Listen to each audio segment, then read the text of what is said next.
Good morning, Jason. Good morning, everybody. Moving day at the Crucible, the semi-final. Alan McManus has to get a good start today, has to win this session. Thank you, frame 9. To stay close to Junhui. Alan McManus to break. I've got to be honest, Alan McManus looks great this morning in his tartan waistcoat and trousers. What a wonderful championship he's had so far, Ken. Absolutely. Yeah, fantastic. Rolling back the years. He's done remarkably well, and considering these both players have come through the qualifying rounds, 3 rounds each, and this is their 7th match already in this championships.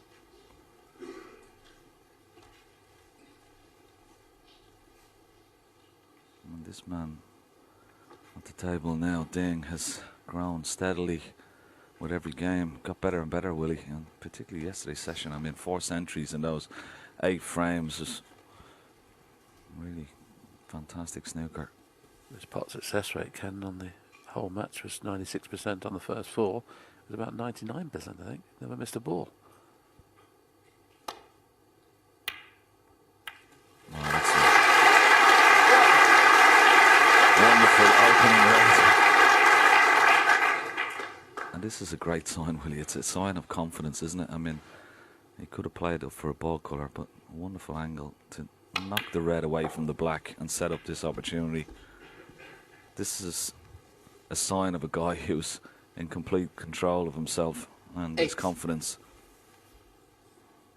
Yes, he'd be disappointed over the years. He's only had the one Crucible semi-final for a player of his class. That's 9. Not what you'd expect. Switch it off, please. He's never really got used to the Crucible atmosphere, but he looks to have settled this year. He's never liked it here, has he? He's never really played well. Okay, that semi-final before, but any of the other times he just seemed to struggle with the atmosphere and the layout maybe, and sometimes players can take a while to get used to it. 16. He certainly got used to it this year. Missed the desired kiss there. He wanted to be on the red at the back of the pack. He's still on choice of 2 reds. But he seems almost disappointed he's not on the one at the back of the pack, which tells me he was thinking of a maximum this early. Just missed the kiss. He wanted to hit the joint of the 2 reds and just missed that joint of that red. So he's having to take an alternative.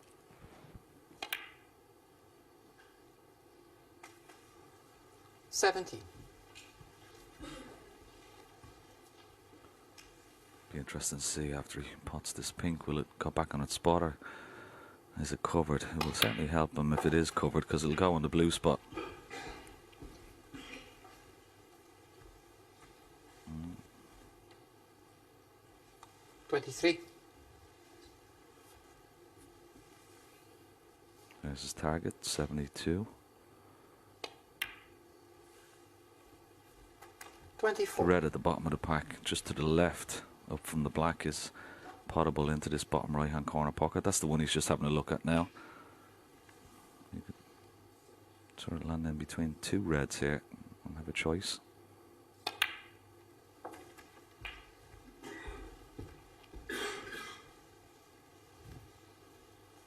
It's amazing 31. to try and work out why he disappeared. He had that wonderful season 2 seasons ago where he won 5 tournaments.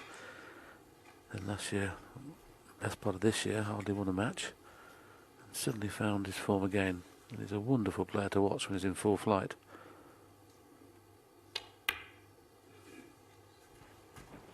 $32. Yeah, he lost the first round at China Open in Beijing just at the end of March, and that knocked him out of the top 16, losing that first round match. So that's why he had to go and pre-qualify for this World Championship. The fact that Stephen Maguire, he was just outside, he was number 17, he had to get to the semi-finals or better, which he did. 79. So that sent Ding into the qualification process. But in an adverse way, it might have been helpful, Willie, because, okay, it may have given him that little bit of confidence. He won 3 matches, as I said, in the qualifiers, pretty easy, 10-4, 10-2, 10-2.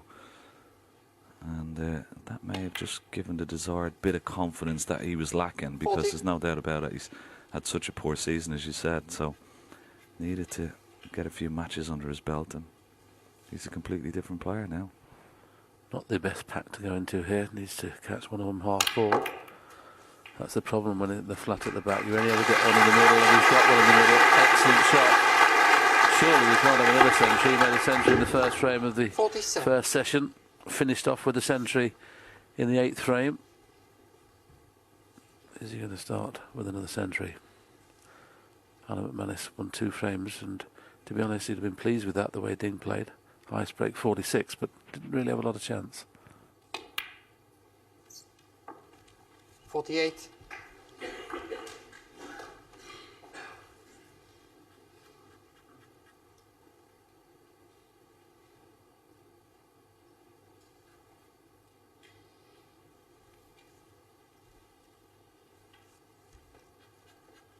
Got a chance of equaling a record, actually, if he makes a century here. He'd be the 4th player ever to make 5 centuries in a semi-final. Or should he actually get this century, you'd think he'd go on to make more. So he's going to break some sort of record. Stephen Hendry, Ronnie O'Sullivan and Murphy. O'Sullivan did it twice.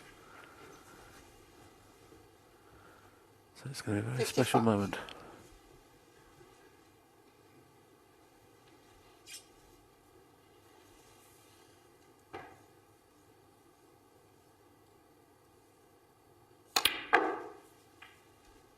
$56. Sure. I'm just getting the cue ball cleaned.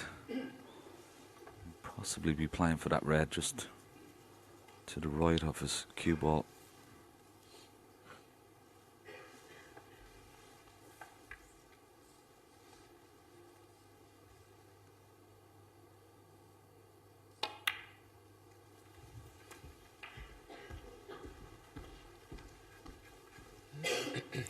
There's the possible break. 146. The highest, of course, at the moment is 143 from Corin Wilson. Made that 64. against Mark Selby in the quarterfinal. So, really big break on here. Just watch his cue ball, will he? I mean, when he makes these breaks that he has done, his cue ball is never 71. more than any 18 inches, 2 feet within the vicinity of his object ball. I mean, his cue ball control is so good when he's playing like this. That puts the frame safe. Now he can try and make at least 146, 145, something like that. And the worrying part for Alan McManus, he just broke off, and as we always say, never hit the blue when you break off. And of course, because of that, left Ding a half chance. He went for broke, going for the black. 79.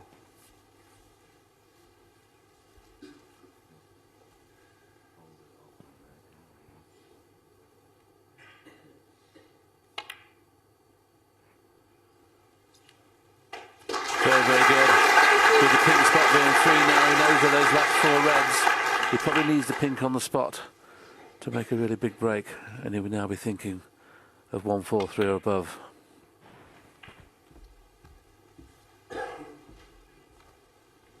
It's quite interesting. I wonder, does he know exactly what the high break 86. is? I know Jordan Corin Wilson's break against Mark Selby, he was 87. asking the referee and some of the guys in the media box what the high break was. So just wondering whether Ding already knows.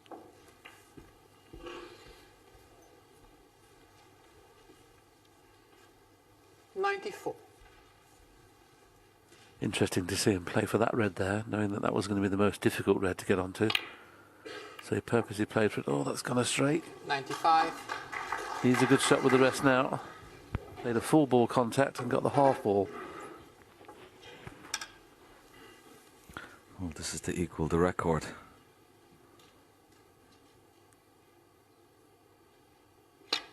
Get in there. Well done, Ding. Fantastic. Quite remarkable, Ken, really. I mean, 5 centuries in 9 frames. 101. Unbelievable. 102.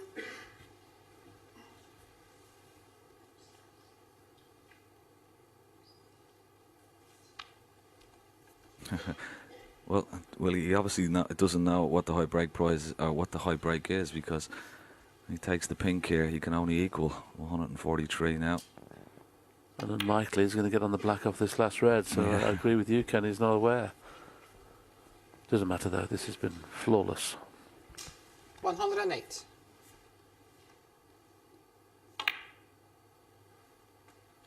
$109. If Corin Wilson is watching, he'd be delighted. Just enjoyed his breakfast now, hasn't he? He wouldn't have enjoyed it before. Needs that cue ball to just go past the blue so he's not hampered. He's okay. 111.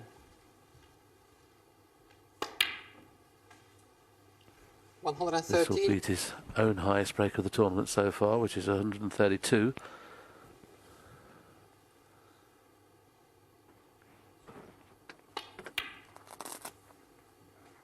$116.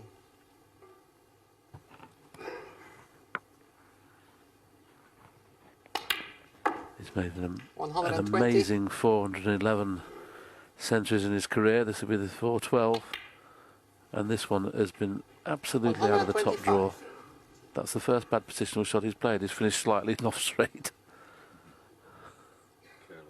Careless. Ken just whispered away here, careless. He might play a trick shot here, or is he going to just knock the black in? Decided to knock the black in, and what a fabulous break it was. Absolutely remarkable. 5 centuries in 9 frames. Alan McManus broke off. All he did then was sat in his chair. Junhui goes further clear, and now leads by 7 frames to 2.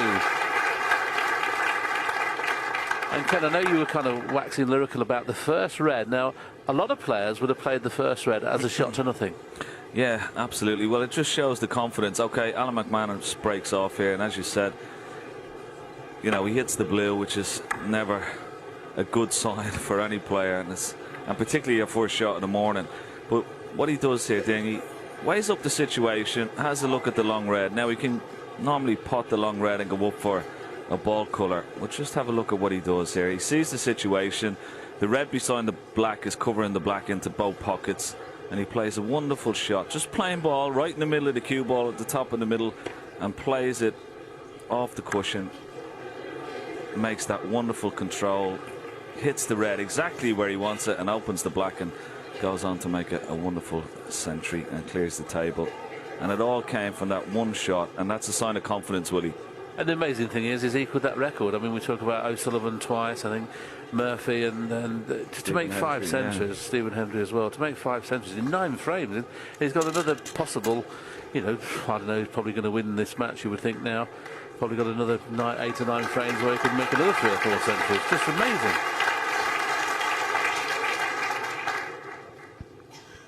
It's a tough school, and it's certainly tough for Alan McManus at the moment.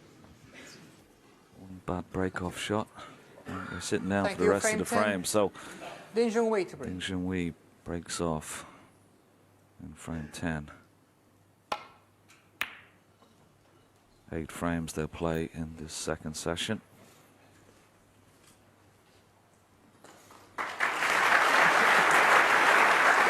Much better break off.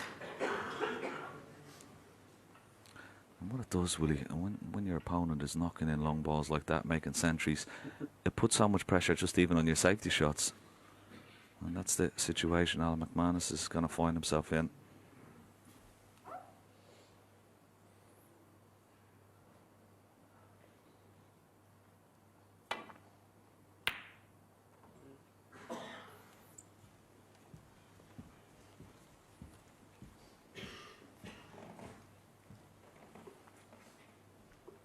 I think in a situation like this for Alan McManus, he's got to just forget about the score every frame.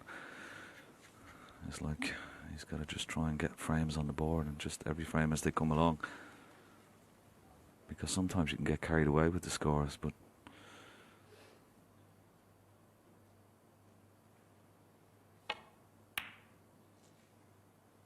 wow, what a shot that was. I just had a look at Alan McManus there in the chair when he potted that, and he just shook his head. He couldn't believe it.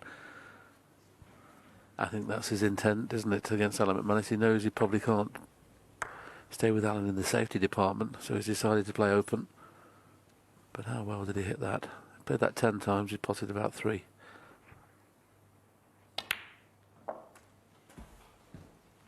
A little short, wanted to be a bit higher, but he can play the one into the yellow pocket. 8.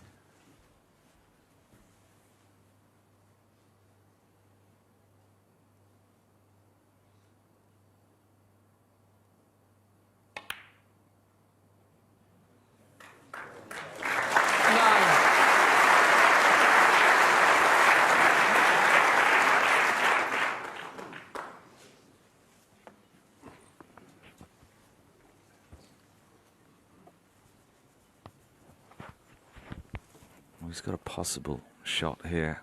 Pot the black off the top cushion with the cue ball and just try and cannon that red that I've put a line up to. It'd be perfect on the other red into the left hand corner pocket. Didn't catch it full ball. Well, he's still on this red, but it's a bit of a stretch now. 16. It's not the tallest. I Fetching don't know ball. whether Ding will be able to reach this without using the spider or the step ladders. Spider.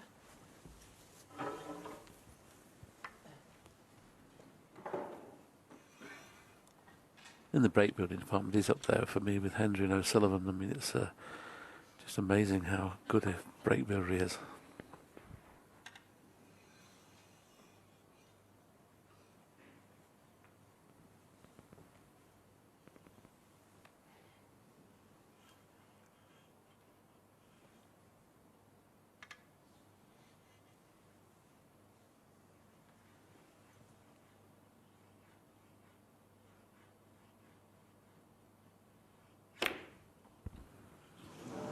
Phone the police, he's missed one. Thank you. Junhui 16. Yeah, unlucky with the kiss. Ken caught the shot exactly right, but just caught it too thick. Needed to catch the outside of the red.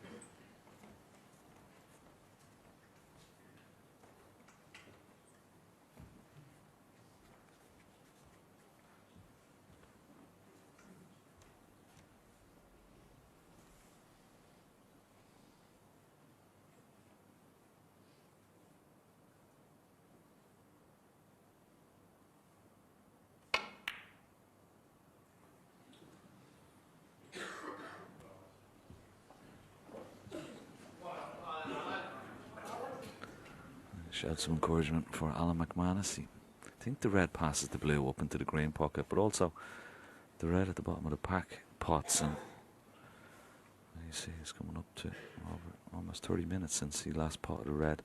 And potting this red will certainly split the pack of reds and be nicely on the black. Lovely shot. Very nice. 1.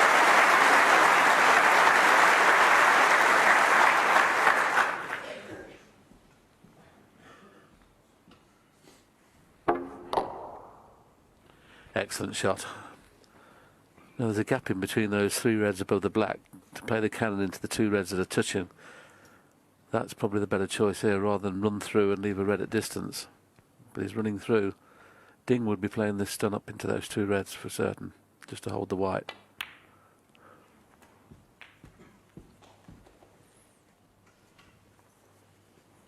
Oh, that's not too bad. Wouldn't it be great if he can 8. return with a high break? Just to let Ding know he's not going away. 9.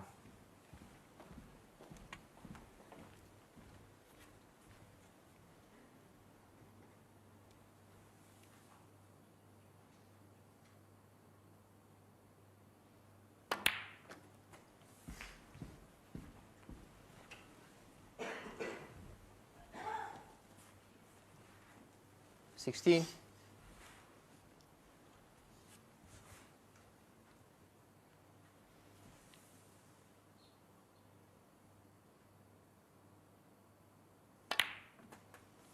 $17.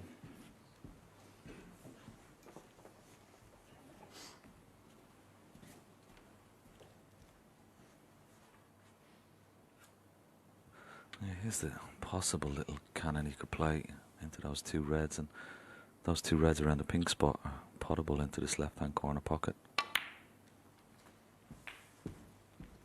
It's okay. He could have played a little bit more firmer, but he's still okay. He was in prime position. 24. These are the situations, as you said, Willie, that he's really got to let his opponent know that he's here and he's still in this game, and give him one chance, he's going to take it. Just like we saw in the last frame, 25. Ding potted one red that opened up everything around the black. That one red that Alan potted, his initial red, knocked all these reds into potable positions, apart from the two to the cushion. But you can win the frame without using those two safe reds.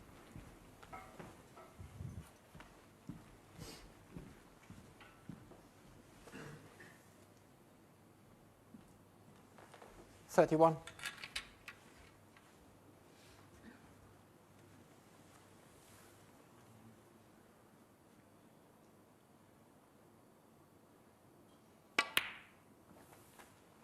$32.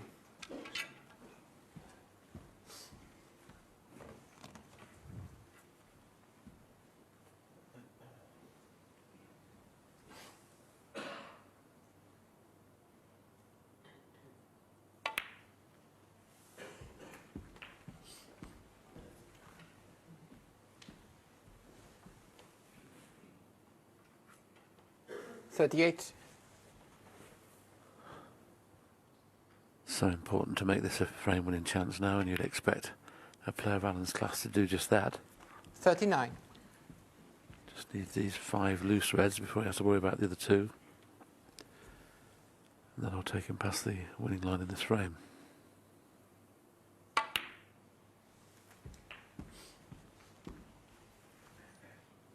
He's already made 3 centuries in the tournament, the highest of which was 128 against John Higgins.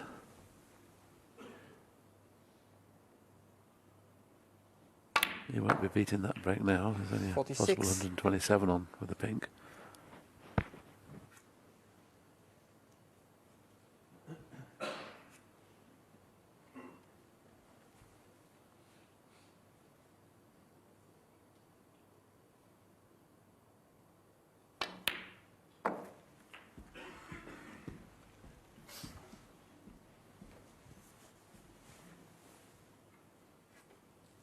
$52.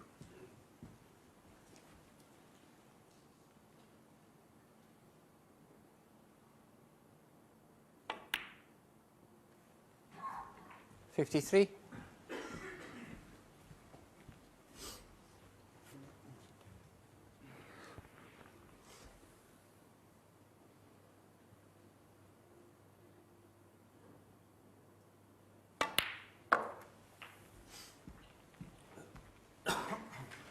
So 43 points in front.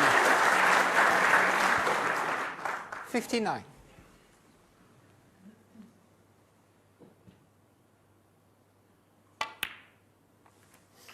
$60.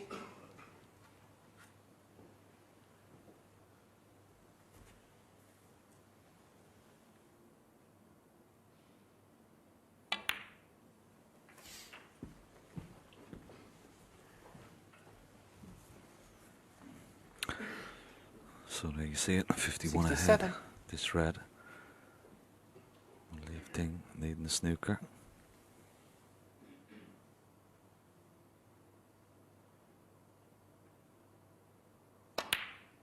That's better. 68.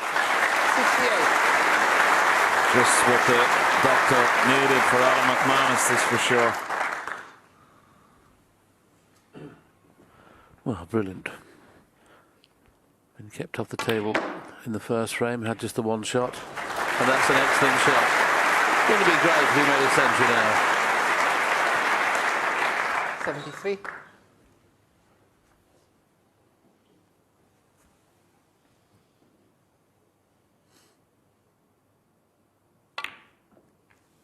$74.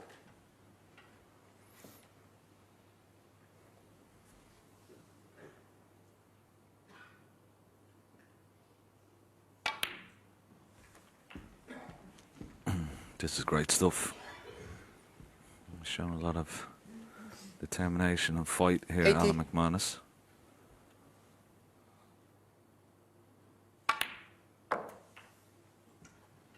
$81.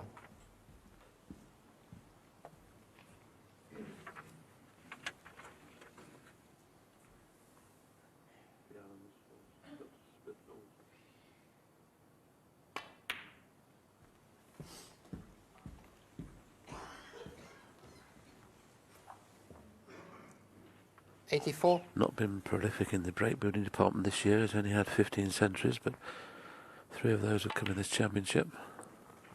85.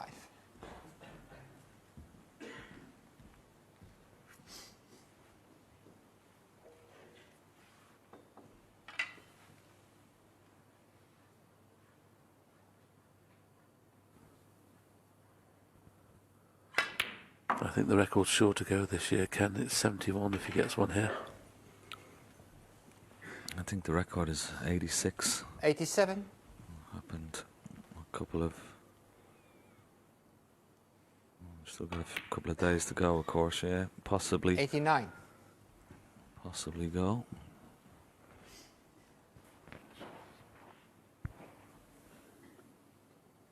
Yeah, that record was set last year. 92. There's been a great break. And it was one red that set him up nicely.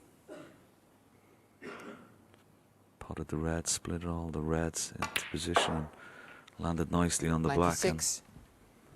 And considering what he's had to face, 5 centuries against Junhui, this is a wonderful response from Alan McManus. Well played. Well played, Alan McManus. Another ton up. I tell you, they've been treated to some fantastic snooker already, Willie. The crowd here this morning. 2 centuries for his 2 frames. 107.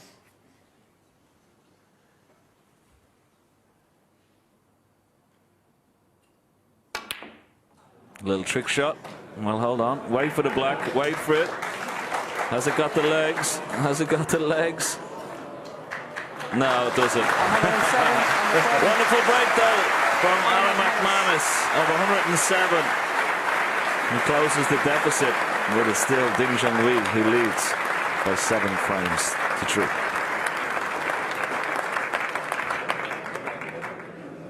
Well, Ding Junhui got him first with a wonderful red in the middle pocket, and then played to play a little delicate cannon onto the outside red and just caught the cannon slightly wrong. This is the shot Ken was suggesting, hit it full ball or slightly on the right of the red.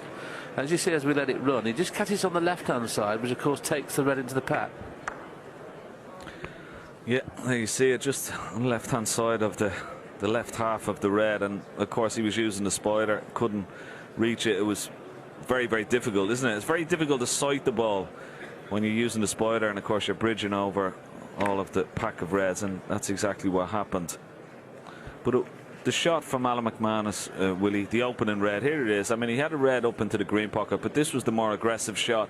Pot the red and split the pack, and just have a look at the cue ball as well and watch the bunch of reds as he pots the red here. Lovely control for the cue ball off the side cushion, a little bit of side spin, back on for the black, and went on to make the wonderful. And you probably century. noticed with that, Ken, as you know, for budding amateurs who play, always play that shot with a little bit of check side, so it just checks it. You don't want to finish in the between kind of blue and pink, do you? You want to finish low. Played it wonderfully. Fabulous snooker. 138, 107 in the opening 2 frames. Doesn't get any better. Thank you. Frame 11. Alan McManus to break.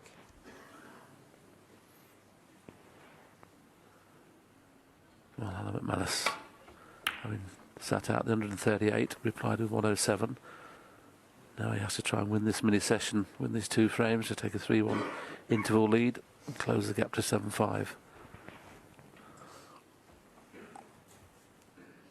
Thank you.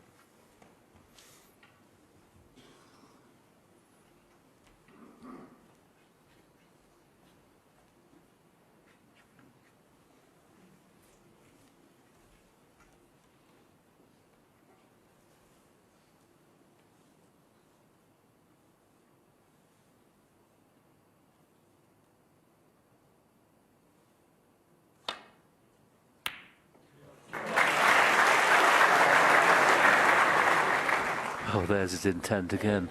Not only did he play to pot What? the red, he played to flick the red away from the black and just potted it in slightly the wrong side of the pocket there. And look at this, rather than kiss the red, he's kissed the black. That's his intent this morning, go for everything.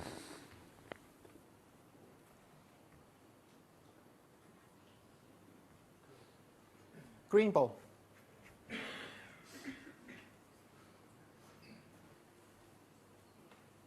Just looking at the stats, Junhui has only missed 11 pots in this match so far. 255 pots he's had, and he's potted 244 of them. Remarkable.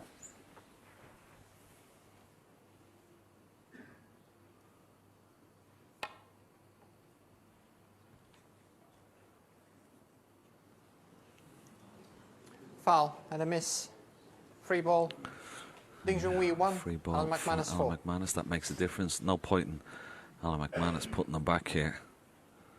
He's got to take the free ball. Brown into the left centre.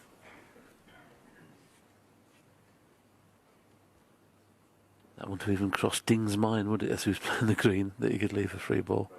Brown ball.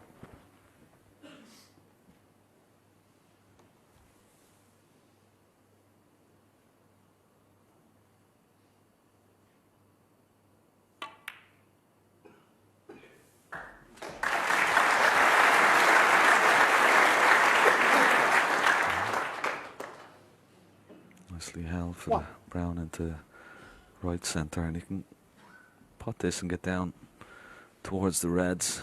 The red may be on the black spot, just above the black spot to the right. That may be his target, or the one just above that.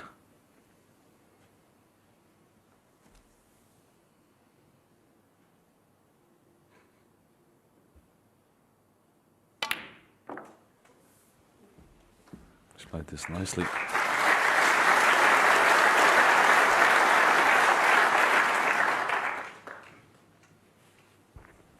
Five. You could play a lovely little cannon here. The red above the black spot. The second one, you can pot this and maybe just nudge the red just to the right of the black and beyond the black into the corner pocket. Nicely shot. 6. Nicely played. Now we can get the black on the spot. The red that's near the black spot is not covering the black into the right hand pocket.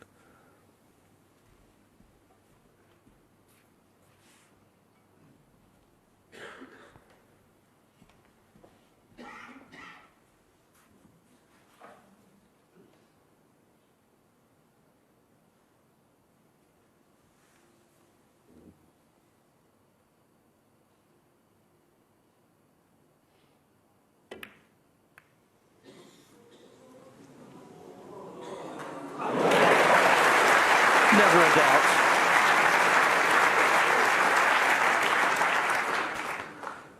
Thank goodness for gravity. 13.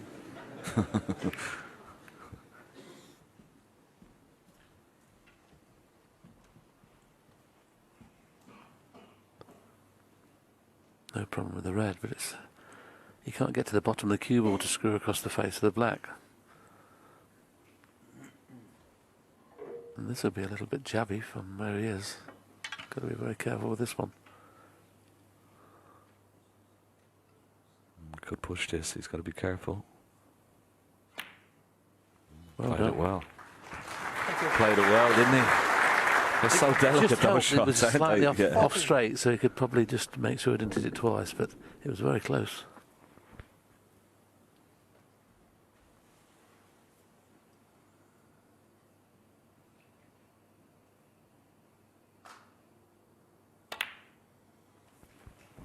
There's been a lot of talk because a lot of the top seeds have gone out whether the game would, or the two semi-finals would be exciting.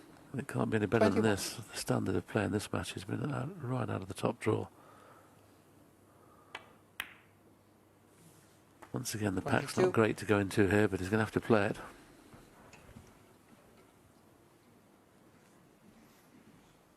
Try and force through the outside red. Ken's just put a line up for me there. That's exactly the line it needs to go. It needs to force it through that red. If he's screwing it, he'll be in trouble. Missed the red, but how's his luck? Not too bad.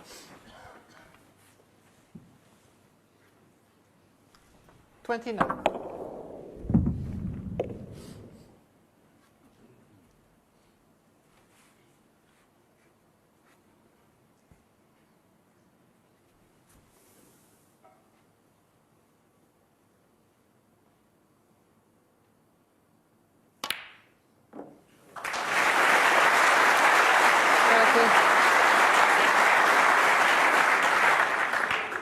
Very good.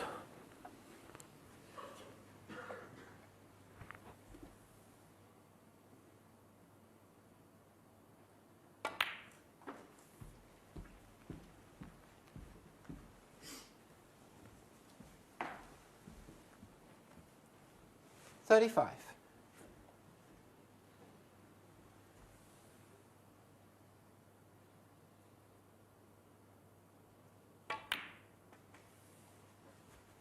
$36.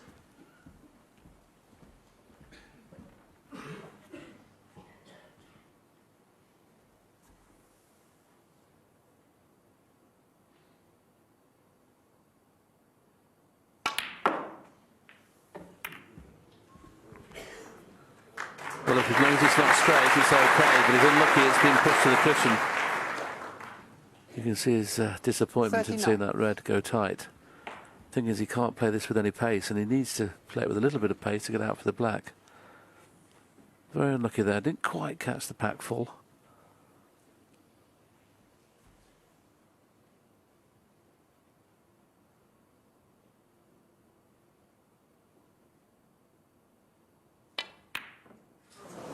Yeah, they look easy on the television McManus, sometimes, but 39. they are so tough.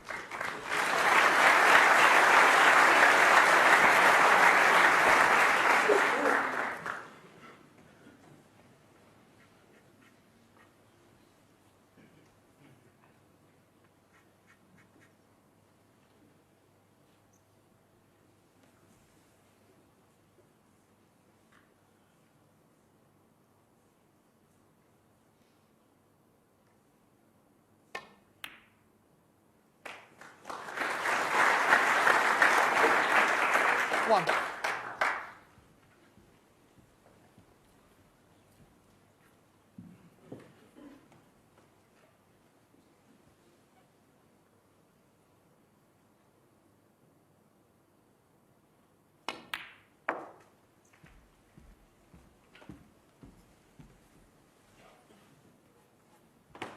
Six.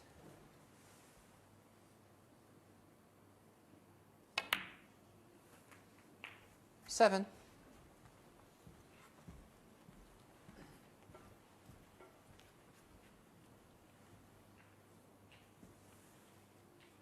Well, look at the pot success this session only. 98% McManus, 96 Ding, and should Ding go on to Sure. win this frame at this visit, his pot success will go past the 98% as well. 14.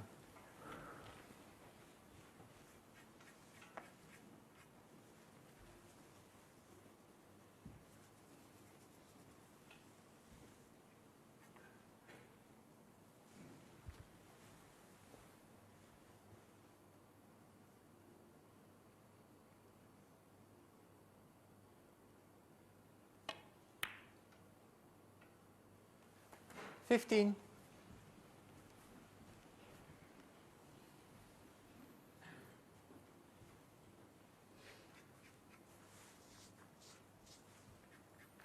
Ding will be playing a controlled little cannon into the bunch here. Won't be playing it too hard. Well, they couldn't have hit them better. I don't know whether he's on the outside red. He's not. 22. He's just on it. His body language tells me he is.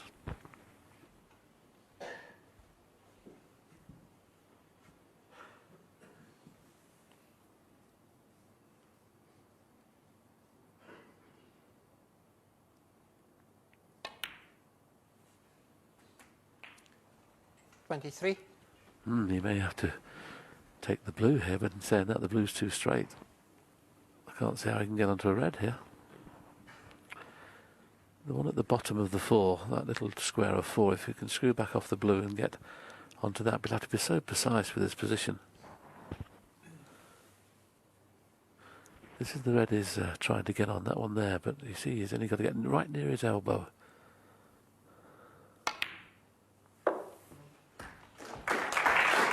Just a fraction too far, but he's on the red.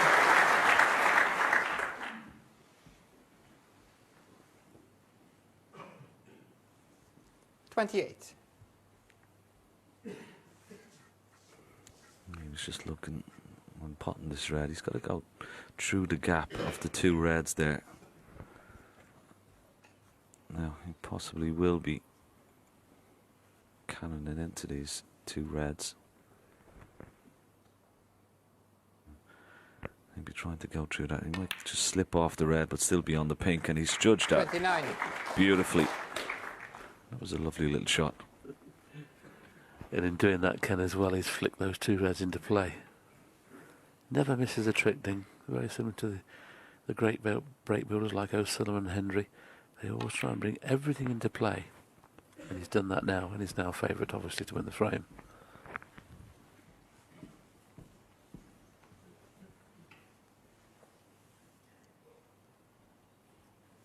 $35.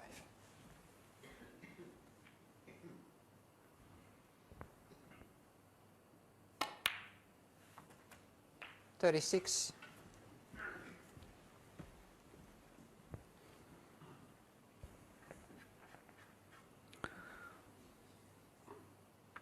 We may have to play a little cannon here again. Or maybe you can just stun through the gap. Yeah, he had to play the little cannon, but he's knocked the red towards the right-hand corner pocket. 42. The way he's been playing, it's hard to see where he's going to miss from this position, and this will hurt Alan McManus. Okay, sometimes you just can't 43. do anything about centuries, but he had a chance in this frame.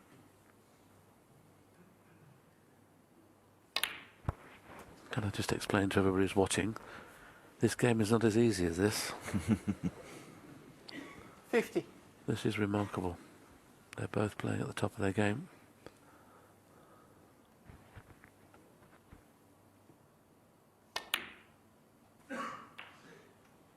$51.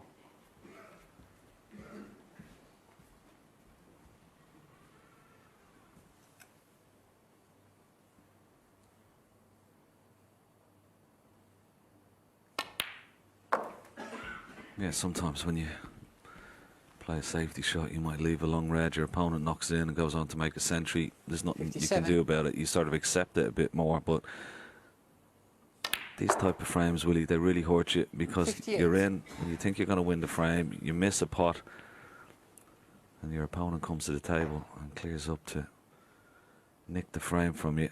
That's what really hurts you more. Yes, it's a blow to the solar plexus, isn't it? Because you know you've got the frame won and all of a sudden you've lost it. 63. No century on this time, but another wonderful break. 65. This is frame ball.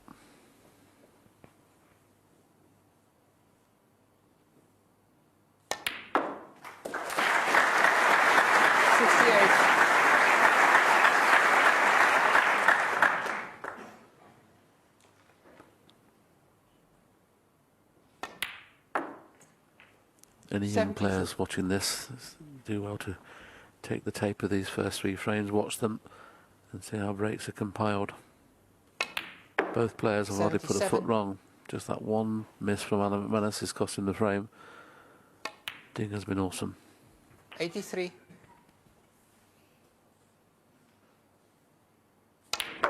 Well, the standards seem to be getting better and better from these two players. Alan McManus had the first chance, missed it.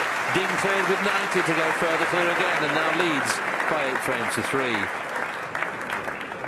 And you were talking about when Alan McManus was in the balls, where he lost a little bit of position, Ken. Yeah, absolutely. And I mean, we're only sort of nitpicking at this level, and it's just sometimes just little shots like this. Have a look at this. He's perfectly on the blue. He wants to get onto the red just beside the cue ball, but he's thinking about potting the blue, getting on the red, and getting on the blue again. Now, what's what he does here?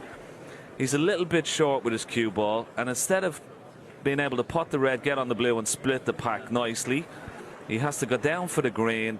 He plays a cannon on the green into the reds, and he comes a little bit awkward on his next red. Instead of being nicely on the blue, split the pack lovely, and could have won the frame from that position. Then, of course, he ended up, making that nice little break, and all of a sudden split the pack off the green. Didn't go particularly well. He was left with this. Now, the problem came when they're just off the cushion. Tell us how hard these are. Yeah, I mean, if the red is tight to the cushion, it's so much easier just to drop it in because the red will hug the cushion. But when it's just, as you see, a little bit of a gap between the red and the cushion, just makes it so much more difficult. You've got to be so accurate, and of course you're putting a little bit of pace into the cue ball to try and get the cue ball out for the black as well, which makes the pot even more difficult. And we'll show you an example now of the difference. This is on the cushion, and it's for some reason, I don't know why it is, Ken, when they're on the cushion you just know that it's so much easier to play the pot. Yeah, absolutely. I mean, you may see the red come away from the cushion, it comes back onto the cushion, it sort of comes away again, but at this pace as well, you're giving the red a chance to get into the pocket, and as you see,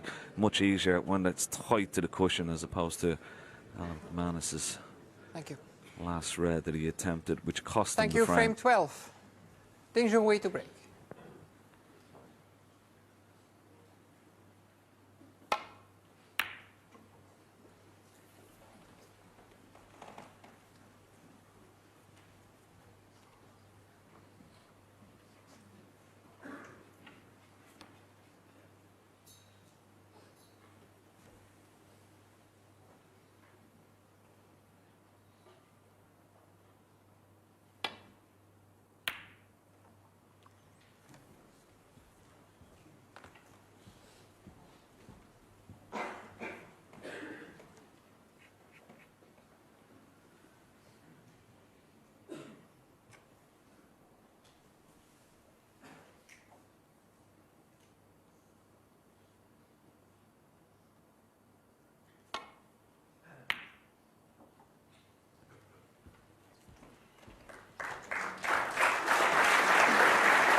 Notice that Alan came round to look at that.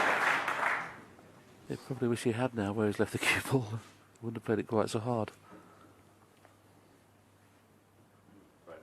Bramble.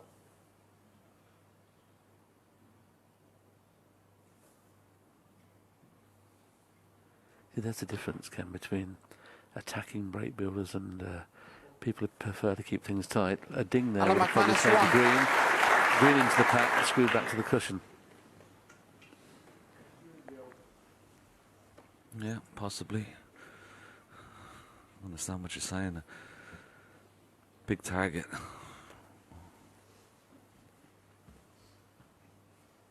Off the side cushion. I think you can see just enough of the right hand side cushion just before the middle pocket and try and nestle into the pack of reds. A little bit careful it doesn't cast the pink, of course, it will leave the red in the middle. Doing everything right, isn't he?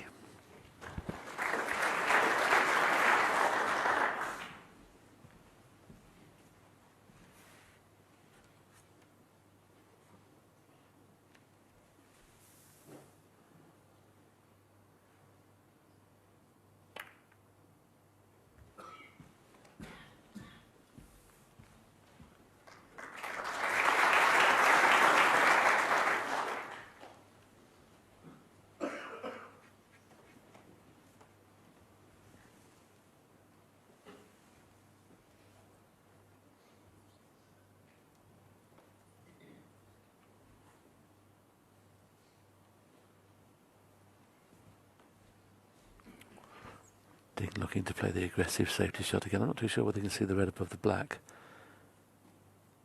If he can, he'll probably play that one, but otherwise he'll be playing off the edge of the pack. Yeah, you could see that one.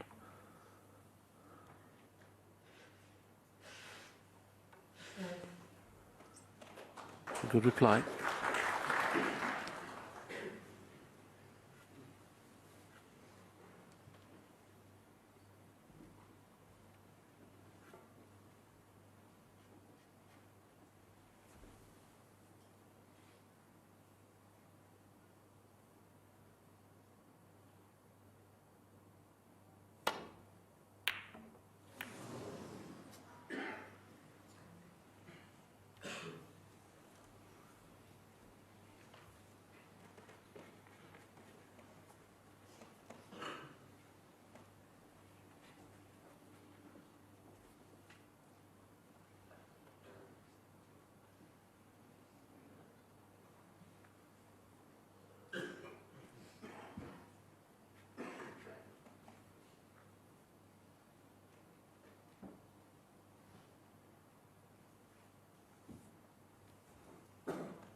Been working an awful lot with Terry Griffiths in this last few months, trying to get his confidence back, which he'd lost. We always known that he's a great break builder, as you can see from that shot. The safety's not too bad either. Amazing enough, in this match you'd think McManus would be in front on the safety department, but there you can see Junhui is 86%. Anything above 85 on the safety is excellent.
Well, I know McManus has already had a few close matches and he's now actually been playing 24 hours playing time in the just over a week and a half we've had so far.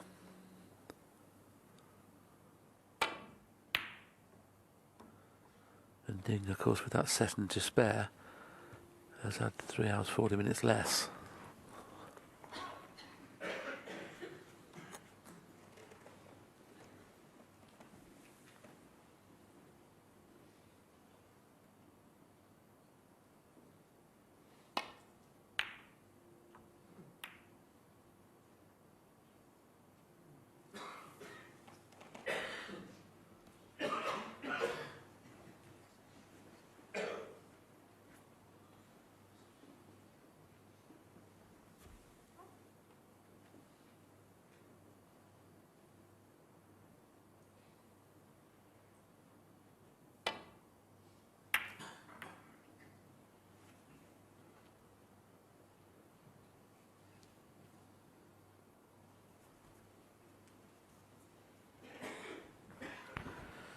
That certainly split them up. At first glance, I can't see a pot. Maybe I had to get through to the one down the left-hand side. Let's have a little look. Yes, he can. Now there's a gap between the red that's below the black spot and the red to the left of it, and he can go through that gap to play for blue or bought colour, but doesn't want to run too far down because the yellow's off its spot, and that means he won't be able to get onto the brown or yellow. So it may be forced into playing just for the blue.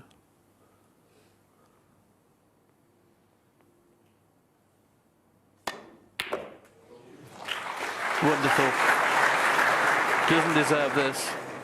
Doesn't deserve that. Very, very good shot. McManus 4.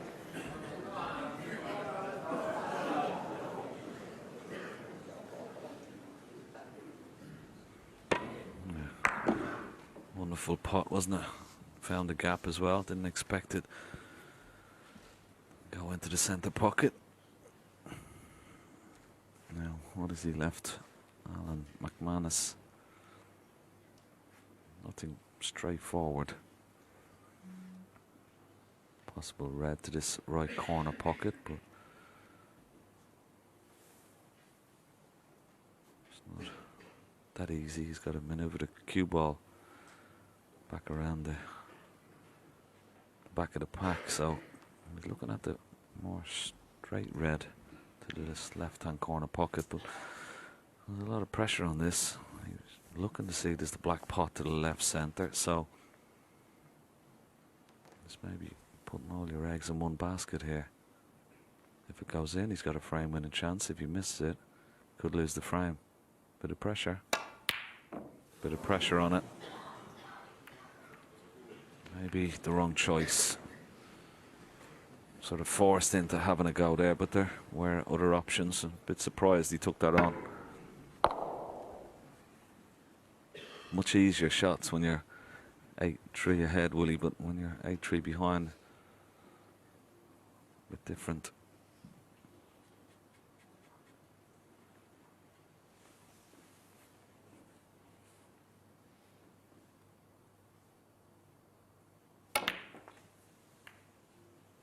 One. And a funny way that bit of misfortune from Ding has created this opening now.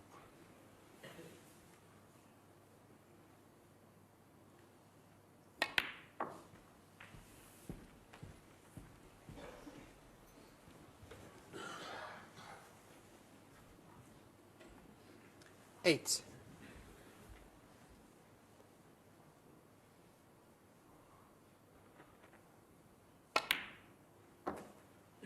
Nine. Maybe disappointed.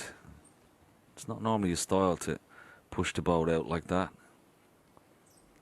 Does talk to himself quite a bit while he's in the chair. And I'm sure he's giving out to himself.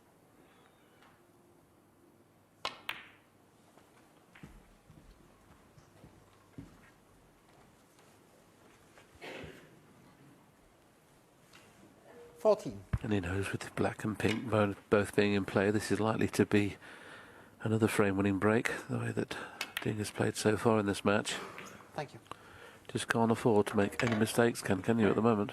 15. No.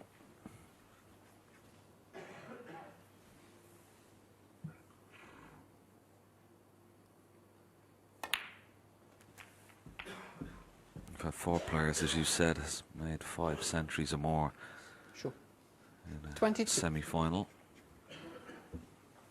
Possible chance of a record now. Ding, the first man to make 6 centuries.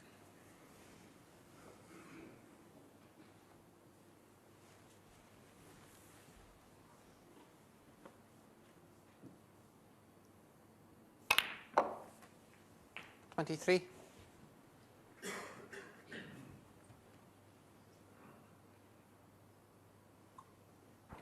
Once again, doesn't have to play a cannon here, but he knows in playing the little cannon, he'll be bringing every red into play.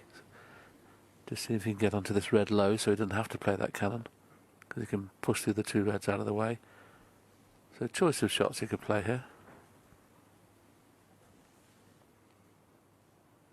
Well, he's not going to play the cannon now, but that is the possibility you were talking about. He's just going to try and brush by the red. Just about. He's on the red as well into the right-hand corner pocket. And he'll play this as a little stun run through to 30. bring the red just above it in play.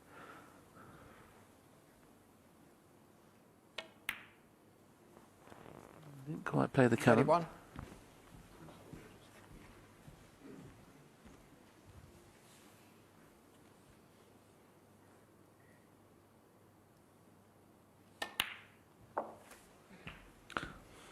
Yeah, and we've never had 6 entries in any single match at the Crucible, so 38.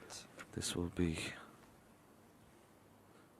Well, we've had one match 39. where we've only had 6 entries, so this would equal the record. Okay, still got a bit to go, but just the way he's been playing this morning and throughout this match, it's a good opportunity. His cue ball control, I mean, we'll witness it here again. Just watch it. 46. It's never more than any 18 inches or 24 inches from his next pot. 47. Which is so good.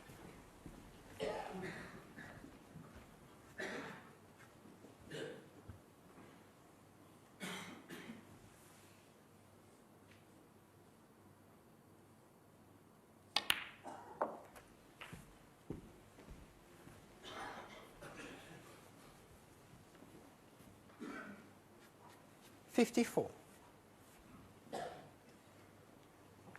49 points in front. With the chance he had to move those 2 reds earlier, they're going to have to be brought into play very soon, otherwise he won't win the frame at this visit.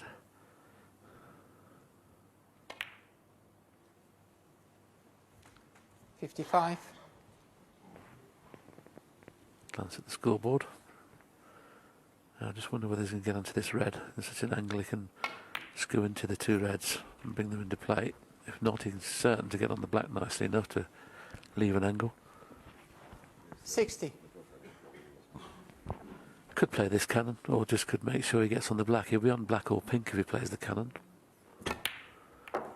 Always 61. thinking. That's what I like about Ding. Never misses a trick.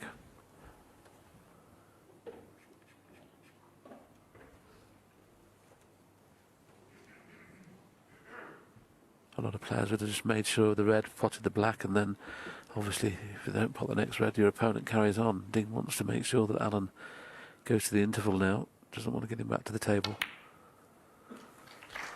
And once again, beautiful break building.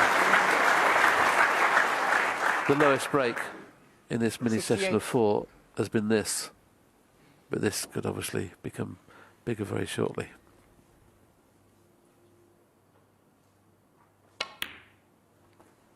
$69.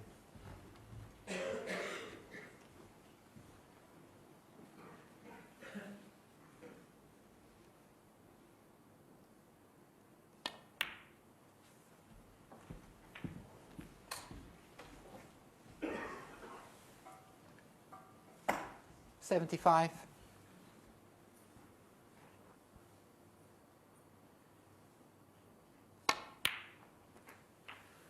Trying to leave an angle on the pink, and I think he's gone too far.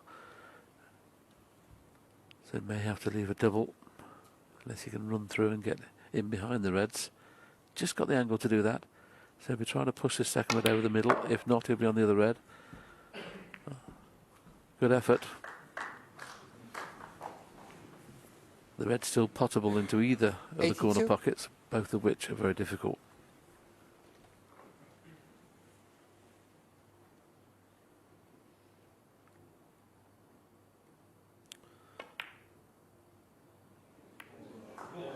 Amazing. 83. Amazing. This Crucible crowd are witnessing some of the best break building they've ever seen.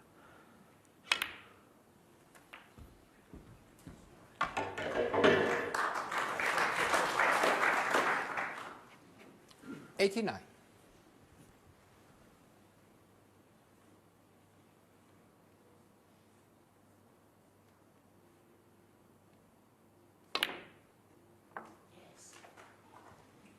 $90. Just got enough angle on the black. Got to be careful where the yellow is. It's not the natural because it's not in its spot.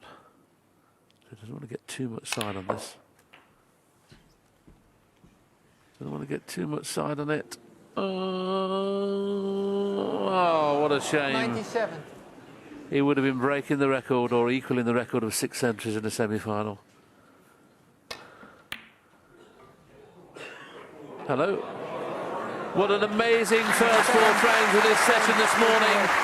Junhui absolutely on fire. And Junhui, of course, has gone further clear now. He doesn't realise it's the interval. He does now. He's going to the interval, leading by 9 frames to 3, and smiles all the way.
Thank you very much indeed, Jason. And who knows, this is certainly his best chance he's had to date.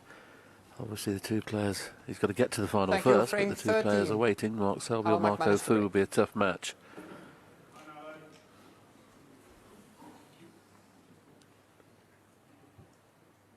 Alan needs to try and share this session at least, which means he has to win 3 of these 4 frames. But such high quality.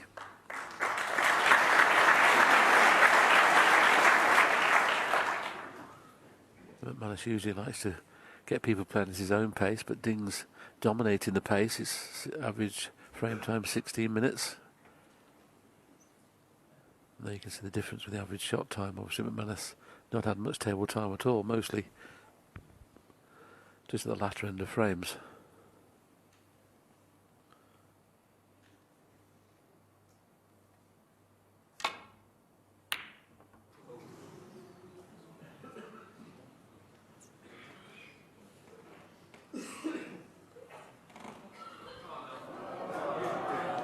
So the good break off this time from Allen has forced the opening.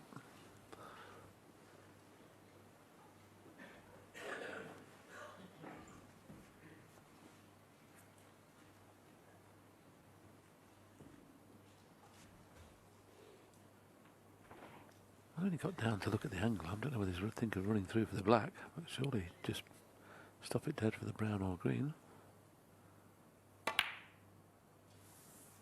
Well done. Spent most of his time, as Jason mentioned, in the practice room just to get a bit of table time.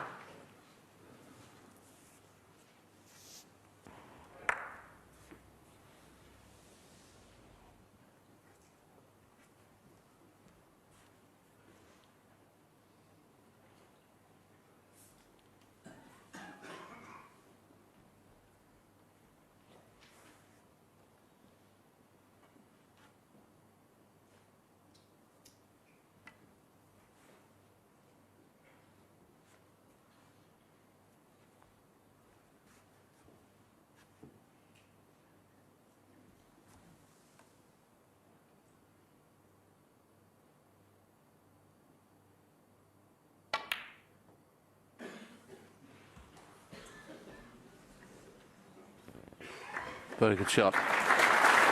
This is the red that's causing the problems at this end of the table as far as getting onto the black's concerned, so we'll be free in this.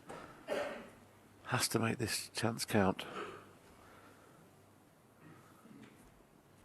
Just got to play no miss snooker for the next 4 frames if he can to get back into the match.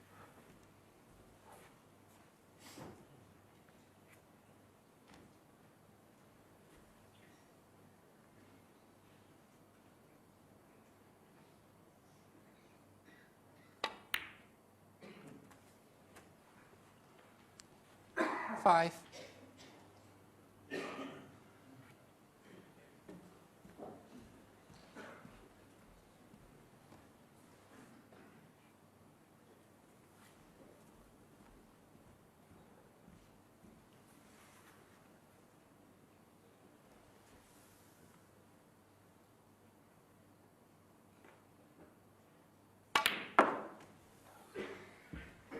Just wait, please. Sure.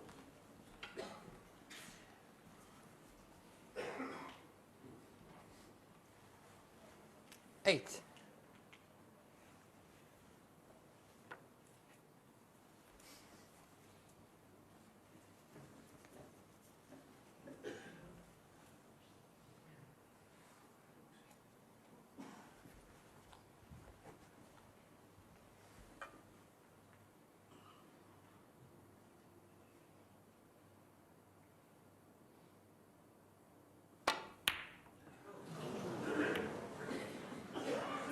Slightly lost position. And Alan hence, McManus, 8. it's a tough red.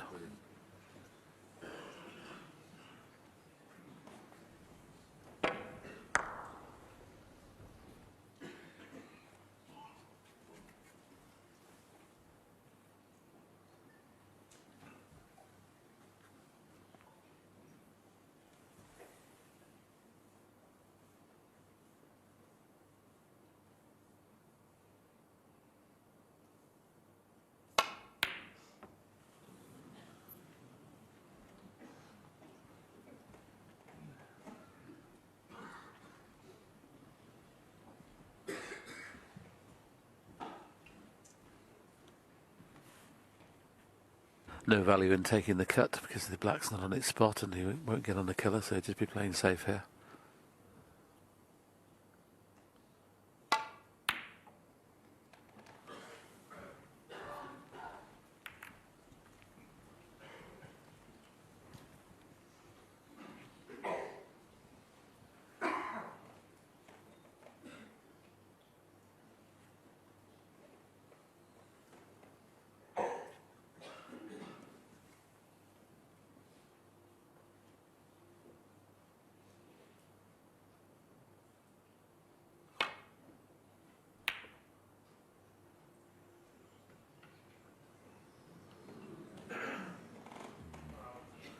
The best safety from Junhui. Now what can Alan do here? Red into the right centre. We see he must have had a bit of a nosebleed just before the session started this morning. Alan McManus hasn't affected his play, thankfully, too much.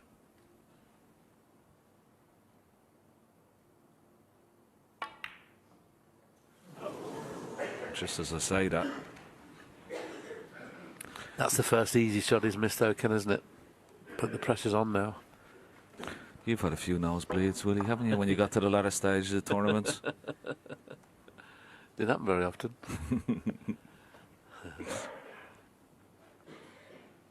Yes, it's a lot of stress goes on at the World Championship. 17 days, day in, day out, you're playing. Don't get much sleep.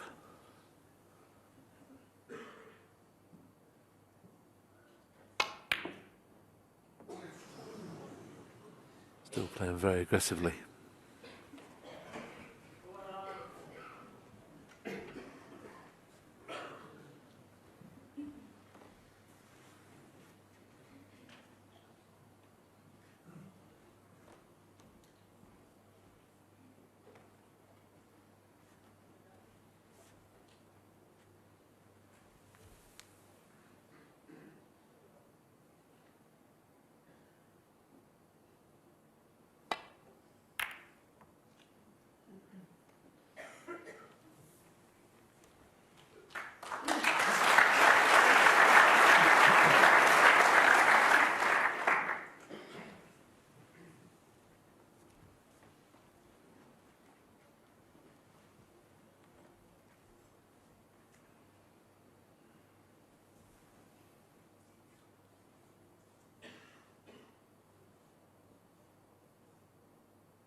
Goes without saying, completely mishit that. Played it half ball, hit it quarter ball.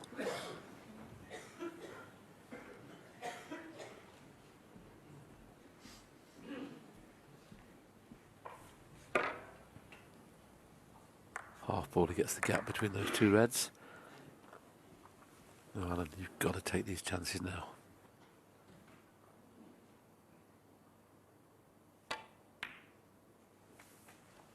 One.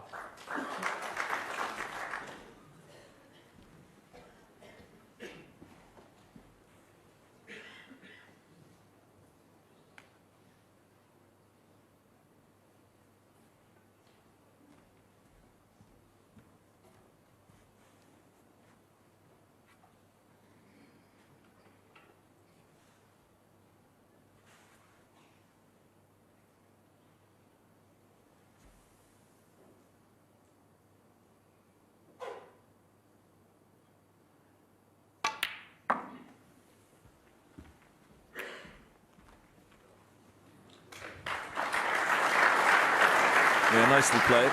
Would have liked to have brought the Three. pink into play there, but still okay, still in a good position.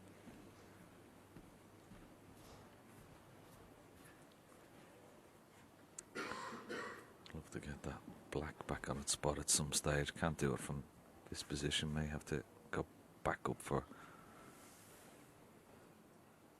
the blue.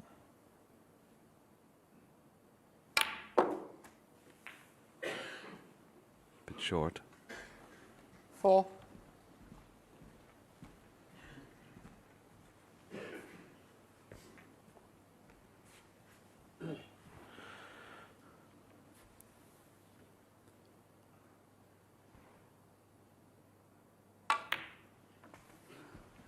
Decided not to risk going in and out of baulk because the red's over the corner pocket.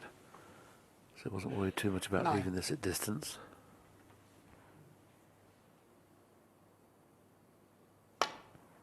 Now has to get top side of the blue very soon. 10. And once again, not quite got there. A little bit more of an angle this time. He could swing it round the 3 cushions. If you just play that, just got to make sure you don't kiss the yellow.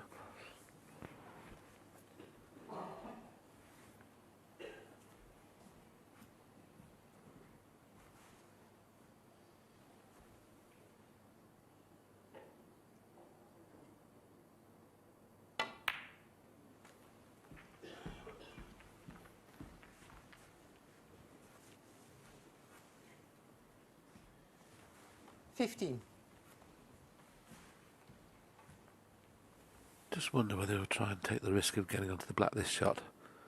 Doesn't have to do a lot with the cue ball, just play it plain ball, he'll be on the black in the same pocket. Yeah, he's played for the black. 16. Very good.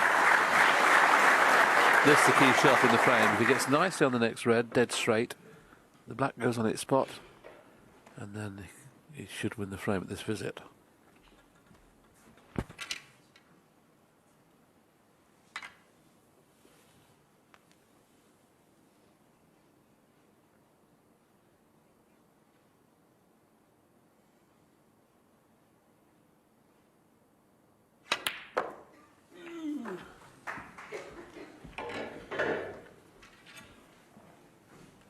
Just in case, just watch Alan's McManus leg as he's coming to play the shot. It's amazing, it moved about 3 feet.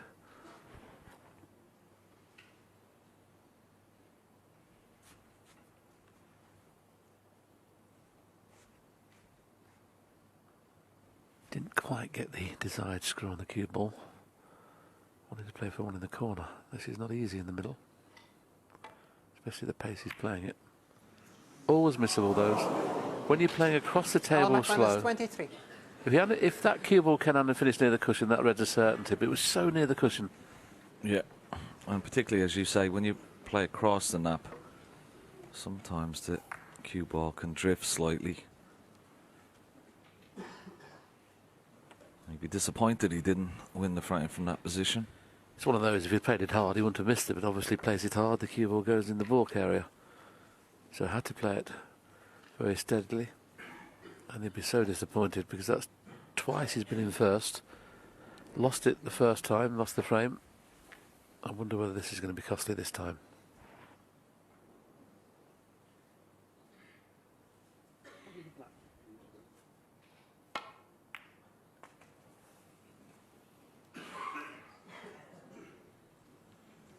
1.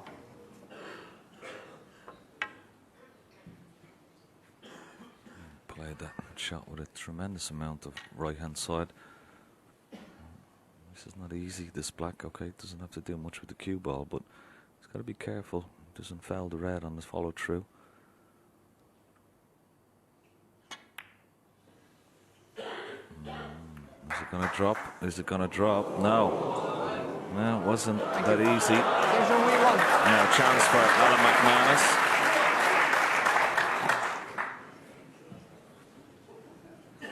Thank you. Settle down, please.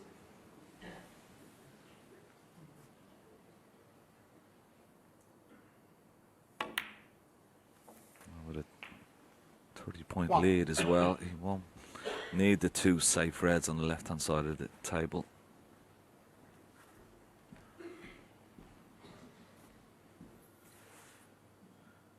Just coming around to see those 2 reds a plant into the bottom left-hand corner pocket. Definitely not dead set, but could possibly make it into a plant. Just weighing up his options. Must feel that he can make the 2 reds 8. into a plant. You see, it's just going towards the left-hand side of the pocket, but if he hits the first red on the left-hand side, that will switch the second red towards the middle of the pocket, and he can hold for the pink.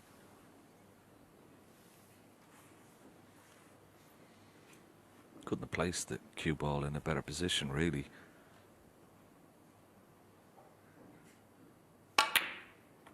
Yeah, nice shot.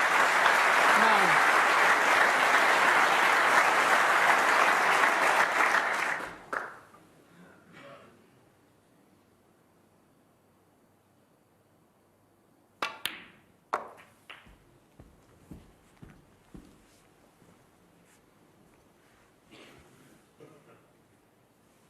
$15.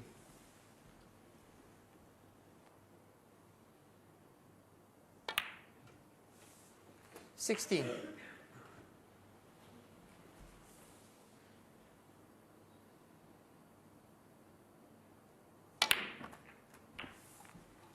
53 points in front, so just red and high valued colour.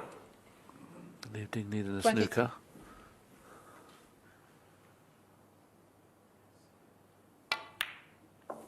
$24. You've got to take your hat off to Alan McManus. He's been faced with a barrage of high breaks. Ding in the top of his game. And he's still battling away, as you would expect from such a seasoned campaigner. The applause for playing ball. 31.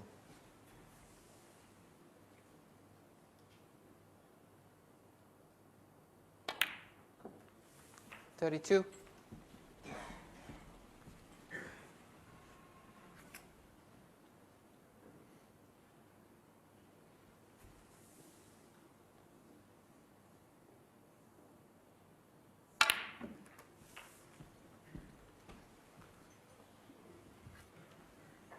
We've already seen a plant. 39.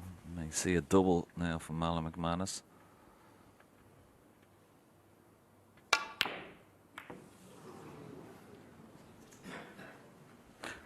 Well, Alan Ding McManus, is not going to 39. bother coming back to the table, so Alan McManus gets another frame on the board.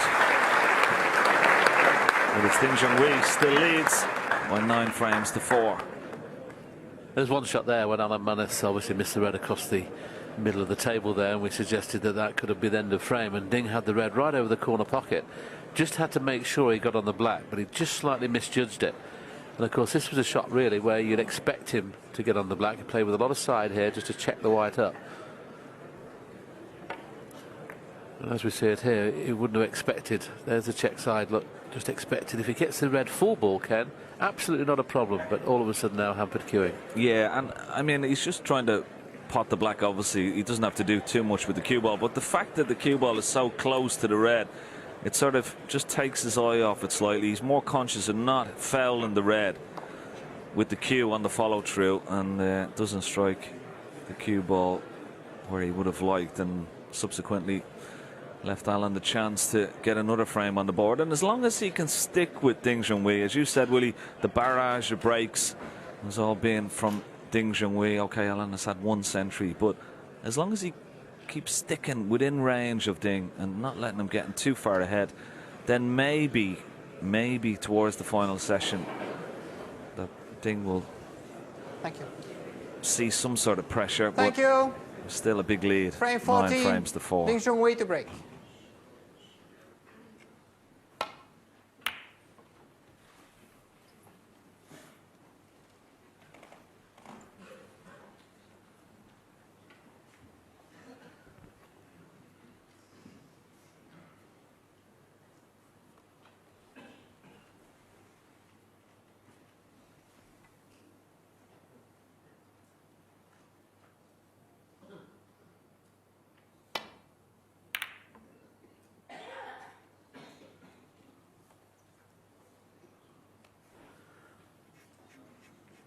Just a fraction too hard. He must have thought when the cue ball was travelling back to balk, he was going to be right behind the brown.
Well, a few mistakes from Ding arriving now. Alan McManus' safety has been very good in this last couple of frames, and it's forced the opening. If he can get out of this session no worse than 10-6. The way Ding started, he'll be pretty pleased with that.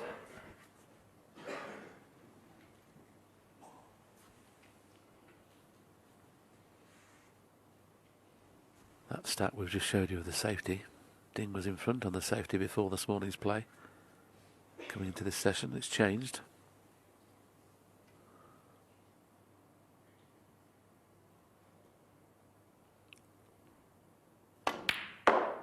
That's good, good pot. Leaves that to white to bounce. 1.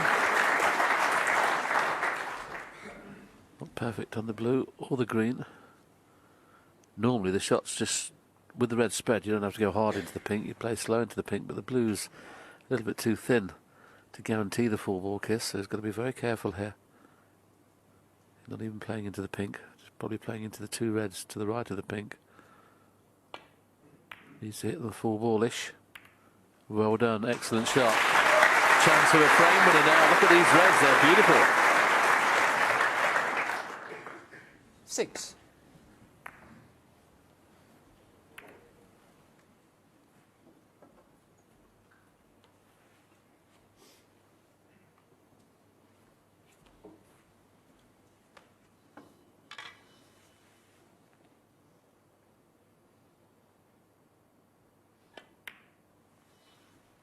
Thank you.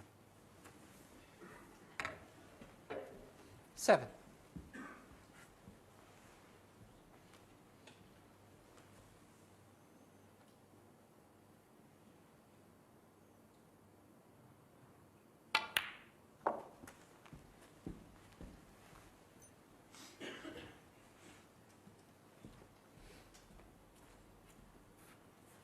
$14.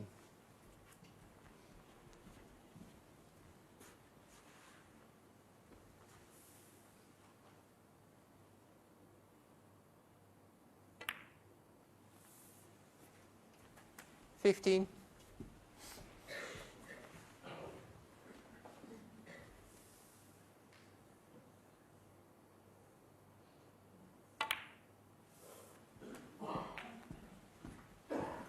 It's amazing, Ken, how much he lifts his head, even on a 20. slow shot like he just played. Always a bit, that 2 or 3 inches of movement every time. 33. And when he plays a power shot, his head rises about 4 or 5 inches. Unlike any other player in the game. Yeah, we see a few players moving. Mark Selby sort of sways from side to side a little bit. Marco Fu sometimes can 30. move the head slightly, but not many players like Alan 31. lift just before he plays the shot.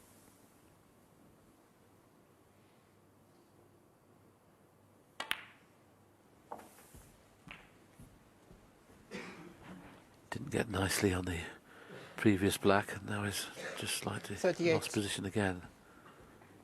Don't think he can push through to get onto the black, so he's going to have to play for the blue. Maybe the pink's available into the same pocket. It is. 39. That helps.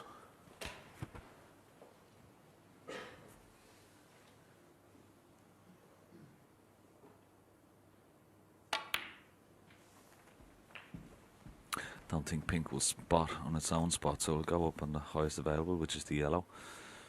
And as you see, he's got 45. 3, 4 loose reds before he has to worry about even developing any more. But he'll be beyond the 46. stage where his opponent will need a snooker, so he can just concentrate on the loose reds here.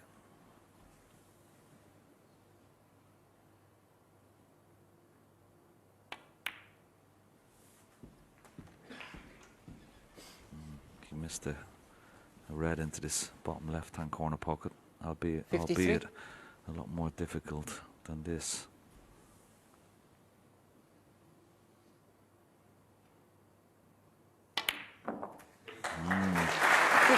Didn't go into the heart of the pocket, but rattled a little bit. Well, he's nicely on the black.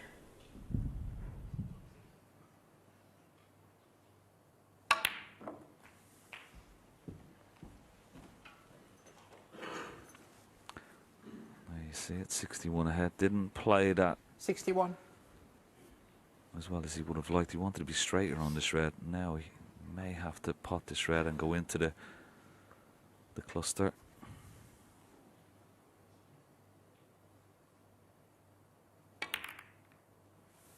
Well, he's played it nicely. 62. Played it lovely.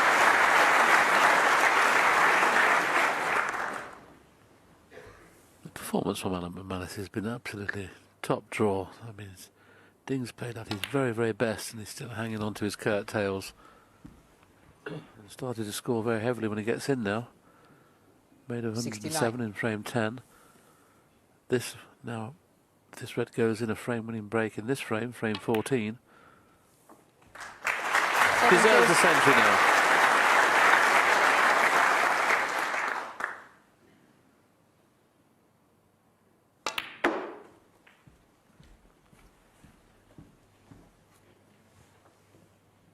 $75.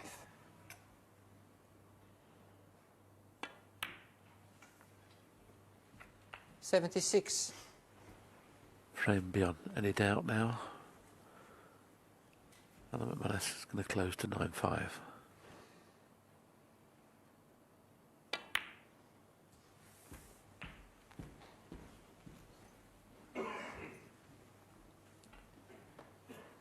$83.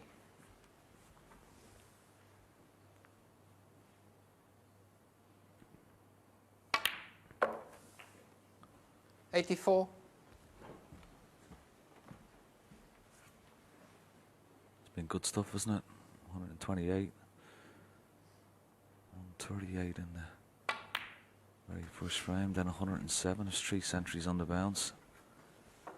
97 from Ding. 89. Another possible century now from Alan McManus. 90.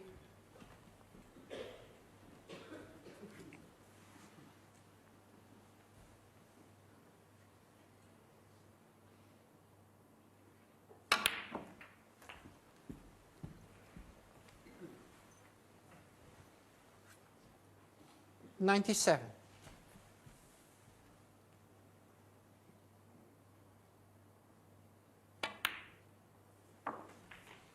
98.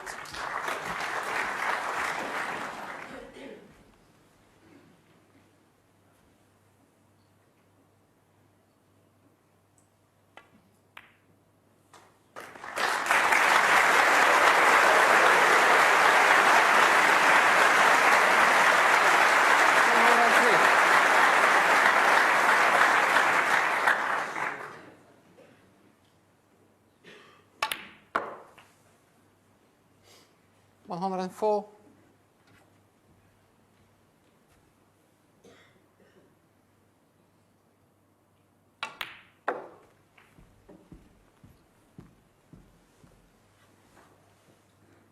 109.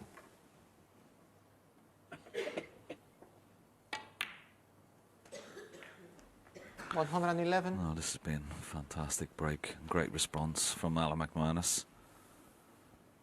And a nice response from our sponsors, of course, as well, Willie. 114.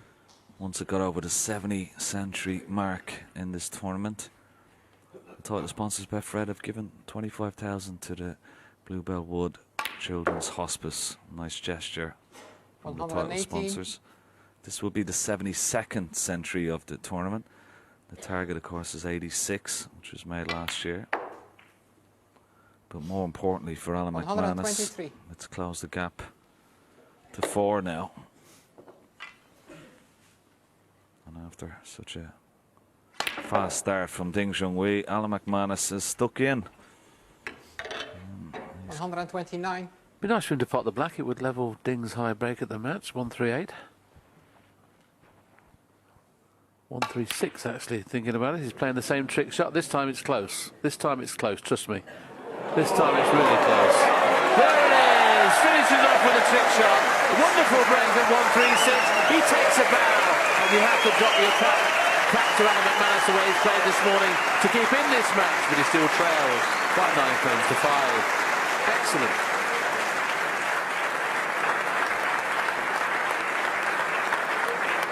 That was a lovely shot, wasn't it, Willie? Nice little trick shot just to finish off the break. He tried it in the other pocket a couple of frames ago, but got it nicely this time. 4 cushions. The crowd knew it was in from the back. They start cheering halfway down the table with the black. Nice finish. I think we'll all be buying some tartan trousers when we can. We're gonna play like this. What about a nice green suit next time you come out? Yeah, come out like a little Irish leprechaun. And a red wig. But Ken, I've got to go back to the standard. There's been one frame, frame 13, where the highest break was only 39. Every other frame, 80 or above. It's just incredible. We've had a 128, 138, 107, 90, 97. And that century there from Alan McManus has been fantastic stuff. And, you know, he's stuck with Ding. And if you can get out of this session, if you can win these 2 frames, wow. We've got it's been a fantastic response from him. But even if he shares the next 2 frames, you know, 10-6, it still will put that little bit of doubt in Ding Junhui's, and particularly that century as well from Alan McManus. Thank you. Quietly, please. Ding Junhui will know that if he Frame does make a 15. mistake, Alan McManus is to going break. to take advantage of it. So 2 more frames in this second session of our semi-final. Force to 17, of course, is the target.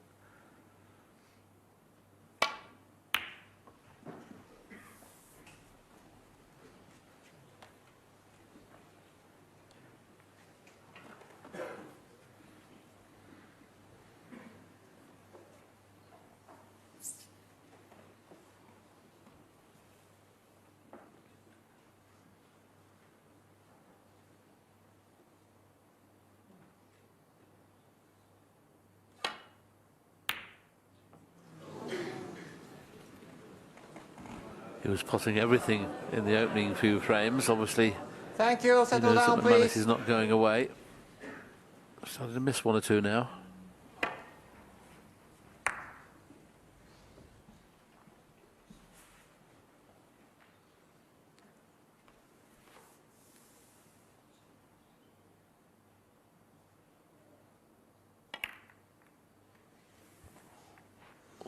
was nearly a careless shot.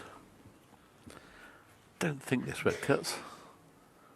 But the one at the edge of the pack will pot, and he can play it slowly for the black. He's not playing as aggressive as he was earlier on. Still be playing a pot here, but over the brown or yellow. Wow. Hit it too well. Hit it too good. Wonderful shot. Junhui 1.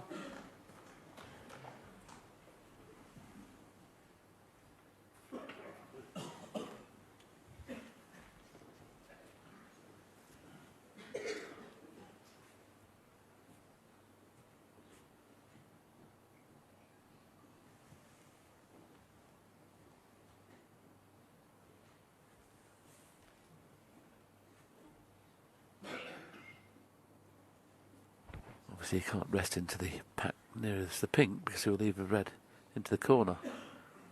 So he's just actually looking at a 1, 2, 3, 4 cushion escape.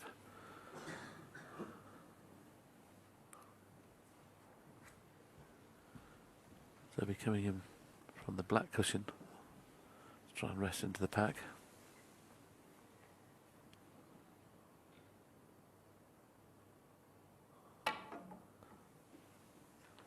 Needs that to slide a little bit. No, it hasn't. So Foul the shot's and a on. miss. Ding Junhui doesn't 7. play the pot into the corner. He'll have it put back. I think it's a free ball. Obviously not. He's not called it.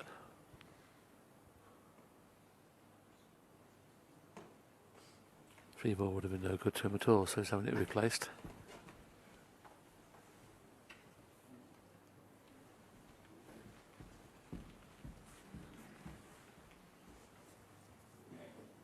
Yeah, this is the possible escape route.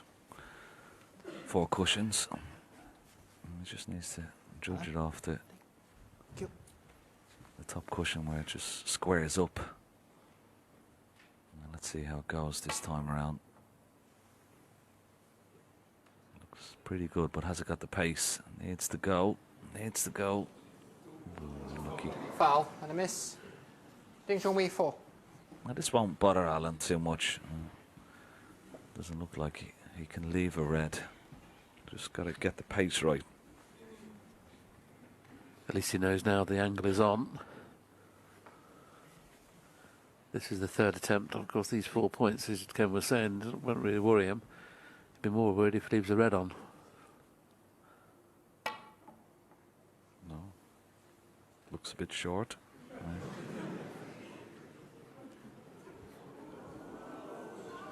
Foul and a miss. Yeah, he knew the minute he hit it. He didn't have the desired pace. He was trying to kick it on. Thank you. He could have blown it, couldn't he? Got behind the cue ball and blow. Yeah. Surely he'll get it this time. Angles McManus. Blow, blow. No. Foul and a miss. Junhui 4. Thing is, Ken, if he plays it any really hard, the angle will change off the 3rd cushion. And so he's got to be a little bit careful. He knows the angle's perfect to play it at that pace, but slightly harder, it will go wider. Thank you. Another 24 misses, and Alan needs snookers.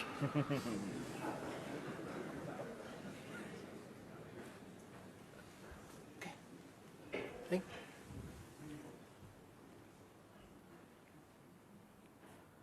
Won't be anywhere near the record for the amount of fouls. I think it was something like 60 points. Someone was given away once. That's got there.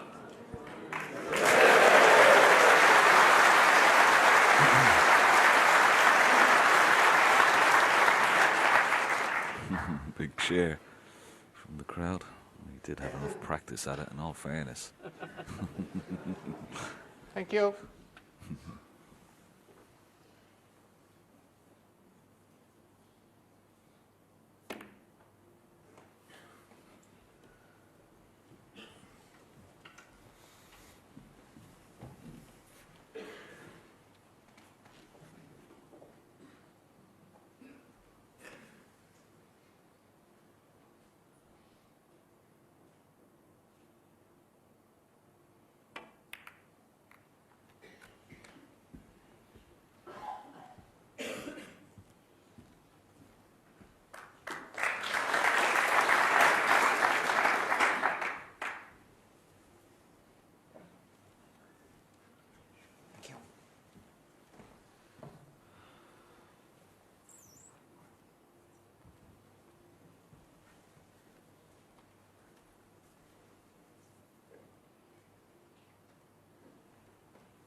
He's got to start finding the baulk cushion at the minute, because Alan McManus is obviously got his tail up as we speak and just looking to see if there's a plant on, but Alan will sure will find the top cushion with this safety shot.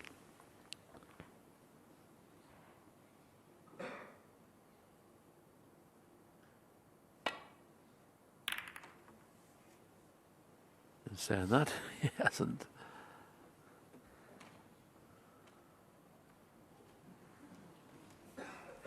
He was just trying to lean it in behind the brown there.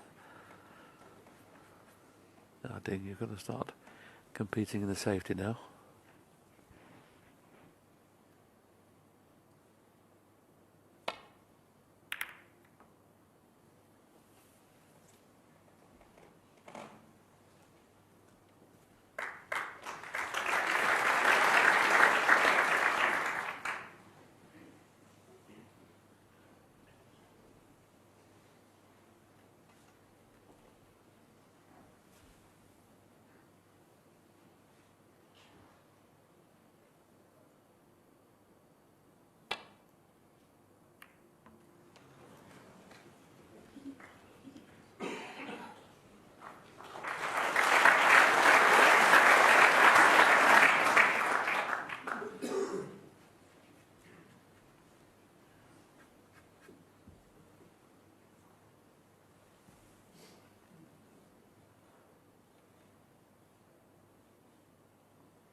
Once again, safety not good enough at the moment.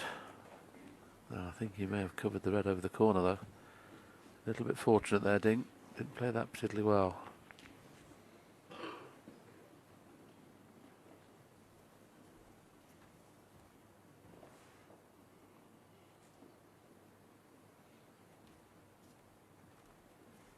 Yeah, I'd love to try and get the cue ball down the left-hand side of the table, somewhere behind the yellow. It's much more difficult for Ding to raise his view. He won't have a go at that red. He's just having a look at two reds behind the pink. Are they a possible plant? He's just wondering if he leaves the cue ball down the left-hand side of the table, will Ding be able to make that into a plant? So that's exactly trying down behind the yellow somewhere. Nice. No. The hand goes up. Didn't mean that, of course. But you can see where the cue ball was, well, Yellow is ball. now. It blocked his path down the right-hand side of the table. So Alan's definitely old school, isn't he? Playing the run-up. The modern day player always McManus takes that won. yellow onto the middle these days.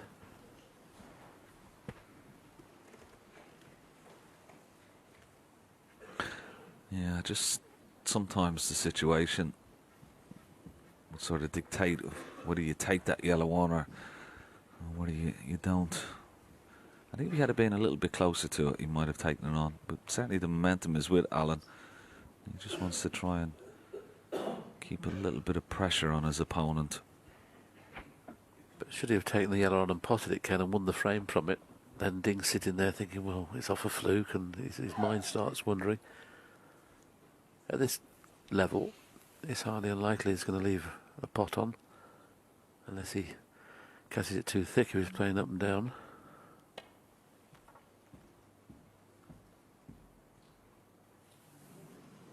All of a sudden, things are not happening for Ding. Foul and a miss. Alan McManus 4. Yeah, it wasn't straightforward. The red that's to the left of the cue ball, that was blocking the pathway just to lay on the red on the top cushion. I don't think he's left the pot on here, though. Possible red up to the green pocket, but Alan will certainly put Ding back. Not quite sure what red Ding was trying to lay onto there, because he seemed to be quite a long way away from any red. Yeah, Alan. Thank you.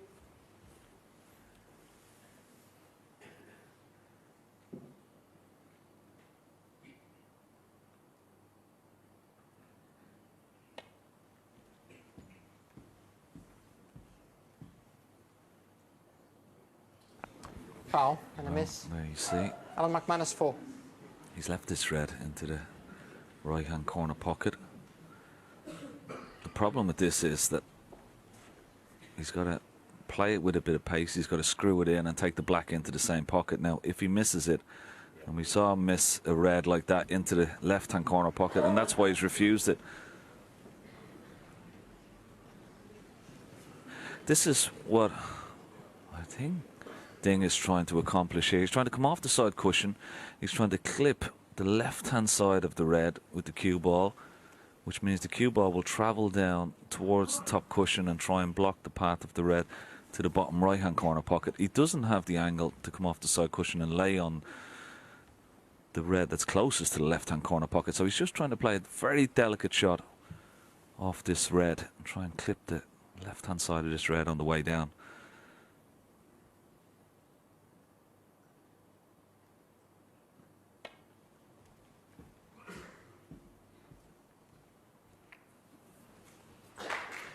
Well, he's hit that red, but it certainly wasn't his intention.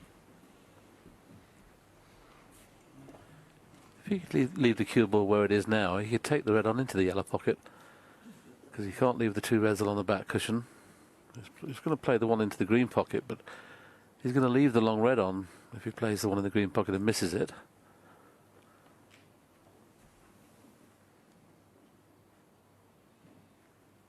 Lots of topspin.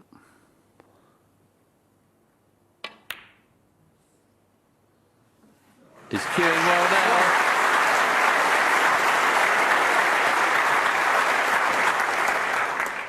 Could he go on to win this session 5-3 and close to 9-7? He's playing well enough.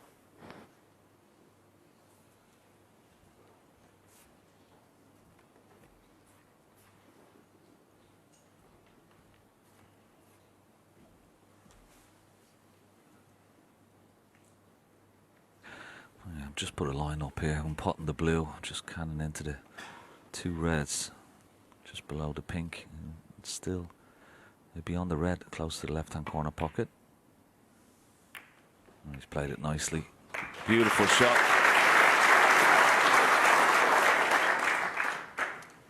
A beautiful line, if I may say. Because that was played to perfection. Now he finishes low on the black, flick another couple of reds into play. 7. May even play just to flick the one red, the one directly above the black.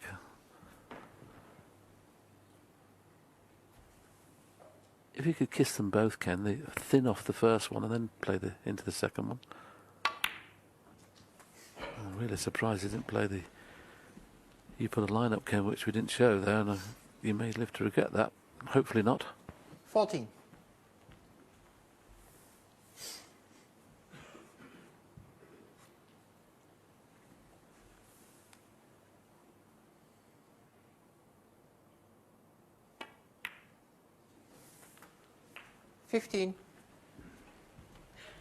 I think he'll be playing it this time. Yeah, that's the line that Ken's put up. He'd like to just flick the first red, which the two reds are together with push clear, and then playing the kiss in the one just behind it opens all four reds. That's what he's looking for now, looking to open all four reds into play. I mean, the one to the extreme right of those four is available already. But this could be a frame winner if this goes right. Not played it again. Oh.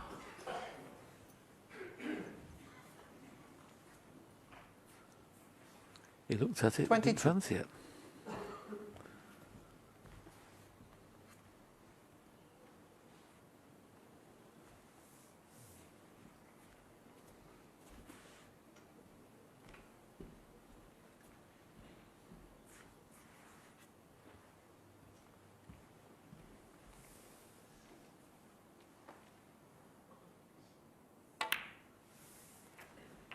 Three.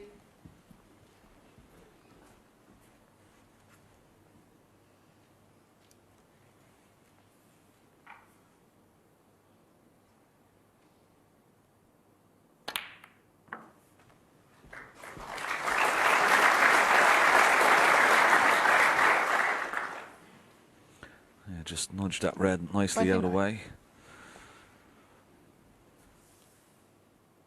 A little nudge on this red. He'll have pink or black.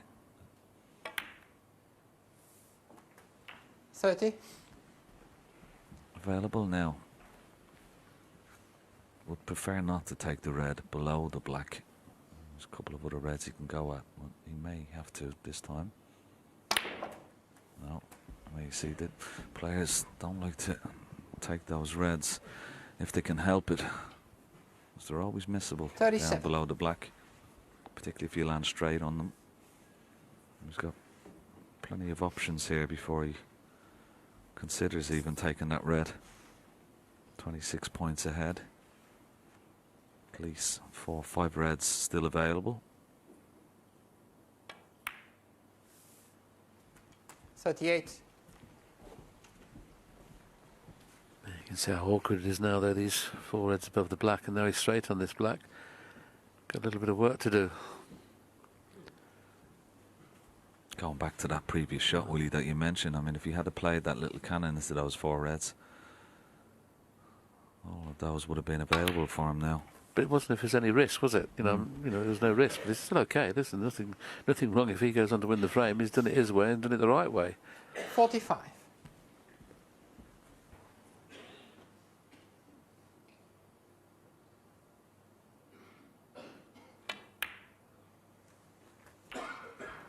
It's 46. definitely old school in the break building, and the modern day players get them into play all the time. But this has been a wonderful break again. Somehow needs to put 3 more reds and 3 colours to be absolutely sure.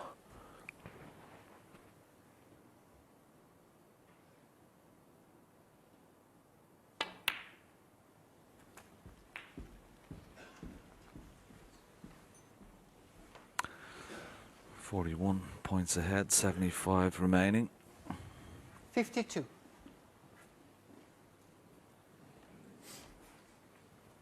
Would like to be a bit straighter on this red.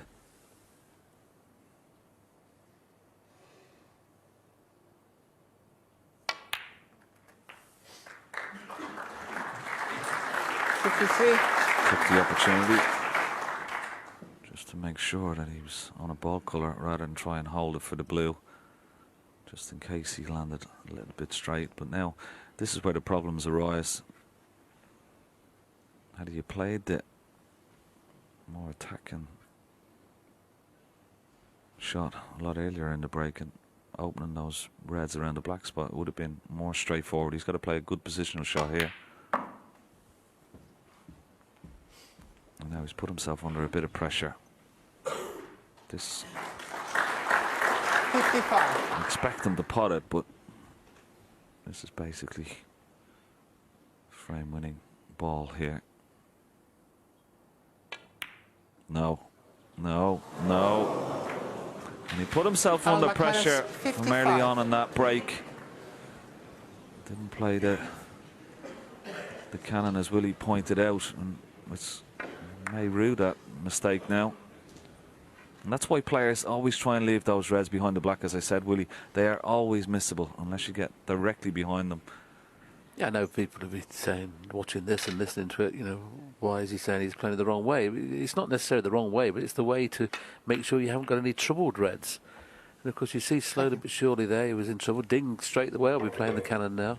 1. He's muttering to himself, and, you know, he should have definitely won this frame. He may still. But if this kiss goes right, he's gone second favourite, even though he's 43 points in front.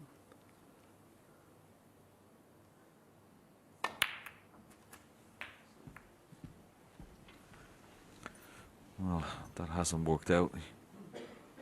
Just 8. hit it a little bit hard. He's got this red.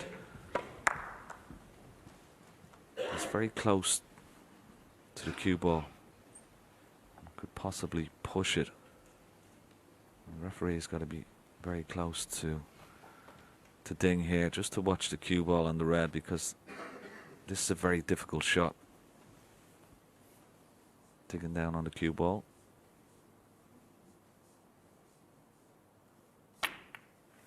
Oh, he's played it very well. 9. Played it very, very well. That was a better shot than it looked, Willie. Absolutely. That was amazing how he's not pushed it and got the screw as well. and a little bit of power in the shot. Fabulous cueing. It's such a shame because Alan's fought his way back into this match. He just missed that little bit of a trick. And I say that it's not nice to, 15. you know, to say criticise a player's break building, but that's old school snooker the way he broke build there. You know, he didn't try and win the frame at one visit, and of course this was a red you would expect him to pop, but the pressure was on it. Always missable.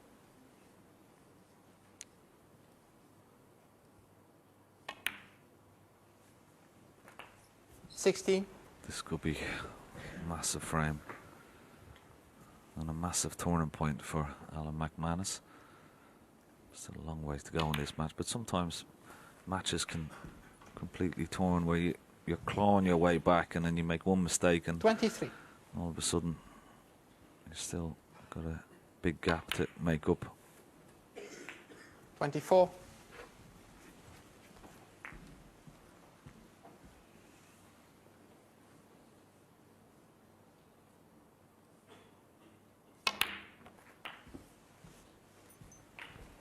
We'll probably play up for blue or bought colour here rather than risk playing from black or pink 31. to get to the yellow.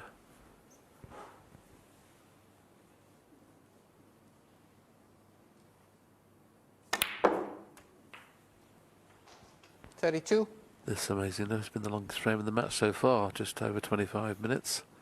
And slightly the wrong angle on the blue, so it's not. That may be a lifeline for Alan. He'd be playing the yellow at distance. Playing round the cushions through the gap of the pink and black. Well, this is it in the pink, isn't it? Didn't play that right. He played to go in between the pink and black there. Misjudged that. This is definitely missable. 37.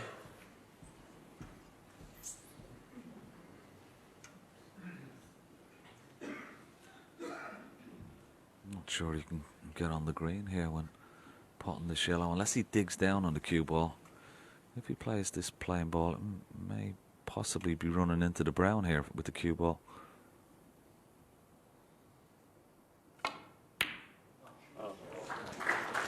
Yeah, it's impossible to get on the 39. green.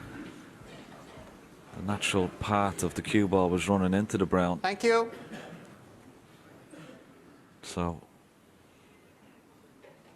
a lifeline for Alan McManus.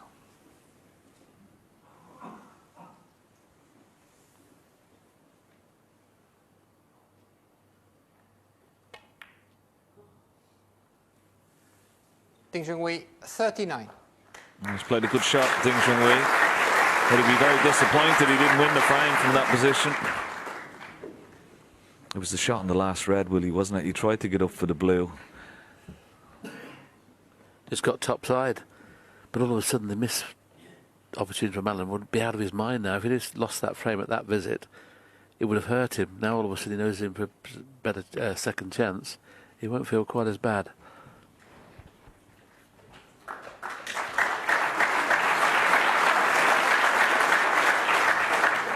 Yeah, these are the type of situations that Alan McManus is very, very good at.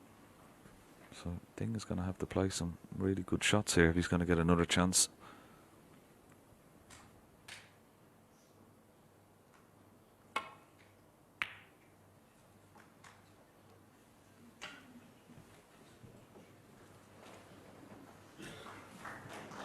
It's pretty good.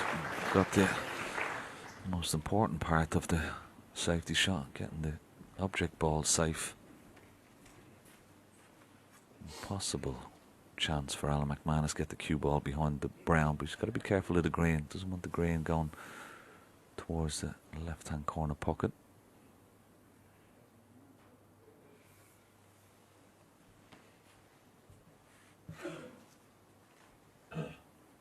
Play this with a little bit of left-hand side. Try and check the cue ball behind the brown.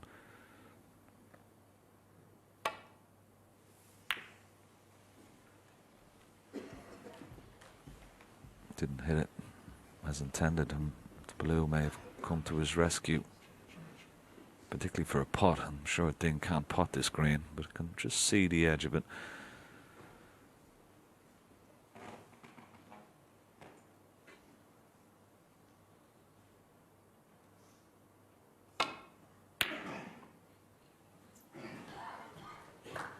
Oh, this looks very good. Excellent shot from Ding. Very, very good indeed.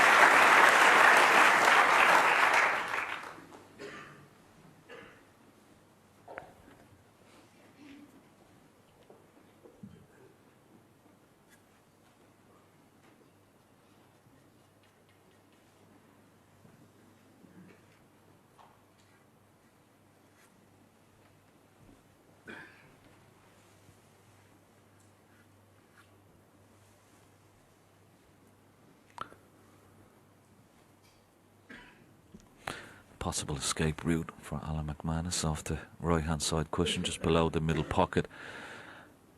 Doesn't want to play it off one cushion, would prefer to hit the ball cushion and catch the green from the back and knock it back up towards pink and black. If he hits a full ball, it could go anywhere. He really wants to just miss the brown with the cue ball and try and catch the green off the ball cushion.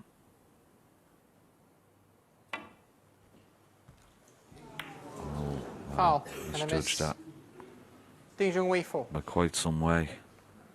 That'll be going back. The referee's got to get this brown in him. Have it for the brown, please.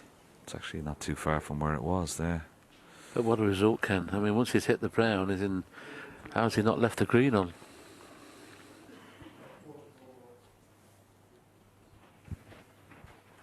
That's where it was. Okay. It is important, as Ken said, because he is playing the 2 cushion escape, not the 1 cushion escape. He'll have to come 3 or 4 inches further back down the cushion than he attempted the first time. It came off that right hand side cushion very wide. Sometimes it will slide off the cushion, so you've got to judge the slide off the first cushion. Thank you. Yeah, now it's important that he tries to hit the ball cushion here. Doesn't want to hit it full on. This looks good. This looks very good. Excellent shot. First class.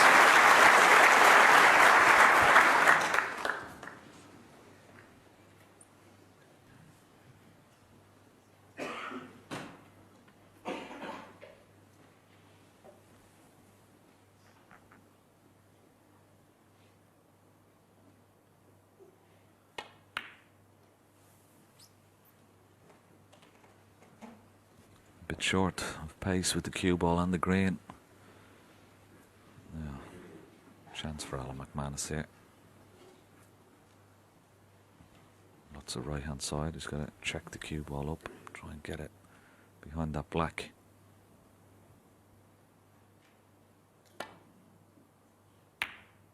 This looks good. This looks very good. Could have done with being a little bit tighter, couldn't he, to the black, Willie? I think it's okay, Ken. I'm not sure he can get past the middle pocket. So he'll have to play this off probably 2-3 cushions. I don't know whether he's just thinking of playing off the near jaw and creating the angle that way, but he can't get it naturally.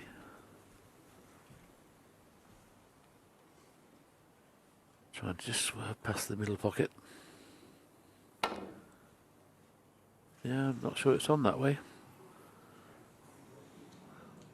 Foul. And a miss. Alan has to take the green on. It won't be a miss, and he deserves to win this frame.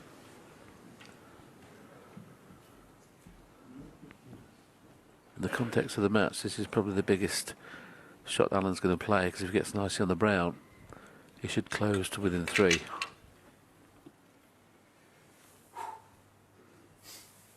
Surprised he's not playing with the rest here. It's quite a lot of cue he's thrown out from his bridge hand to the tip of the cue. Maybe more wise to use the rest. I'm just looking at his pot success rate with the rest. He's actually got 8 out of 8, so he shouldn't be frightened of using the rest.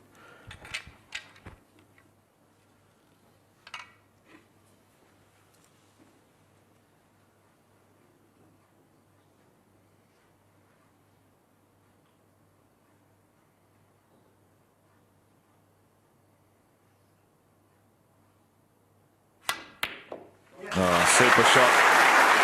Beautiful shot. And believe it or not, an incredible statistic. Our director's just told us he's only missed 3 pots with the rest out of 69 shots with the rest. That's an incredible statistic. Rest play from Alan McManus.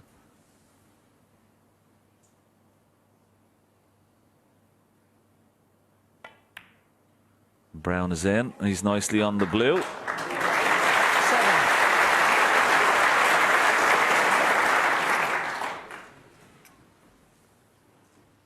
Blue will put him 13 points ahead. 18 points ahead, of course, with 13 remaining.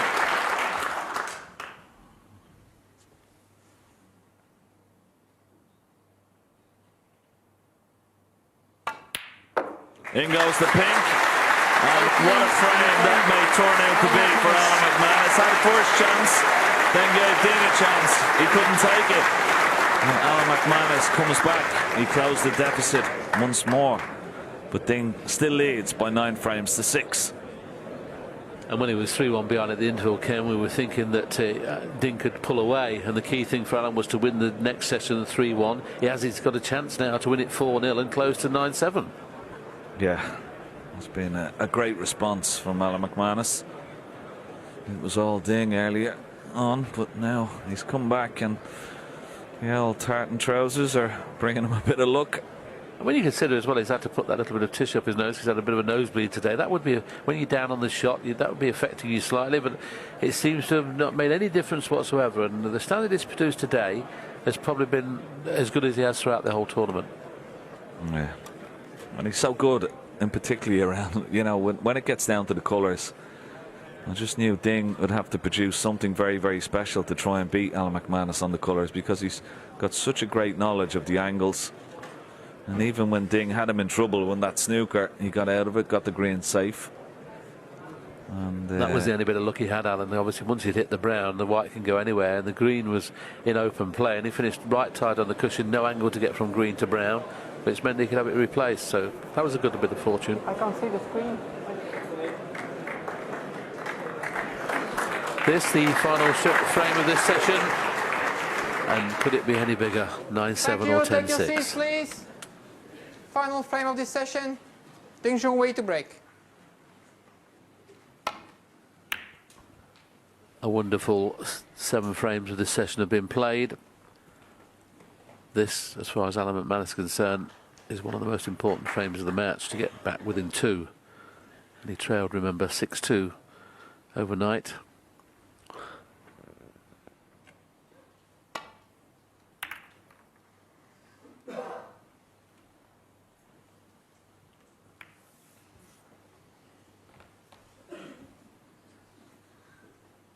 There's a gap between the pack of reds and the red. He can cut this in. He'll be playing with a lot of left-hand side. Well, looking down the line, he's not playing the pot now. All of a sudden, he'd been playing this earlier on. He's now trying to get him behind the yellow.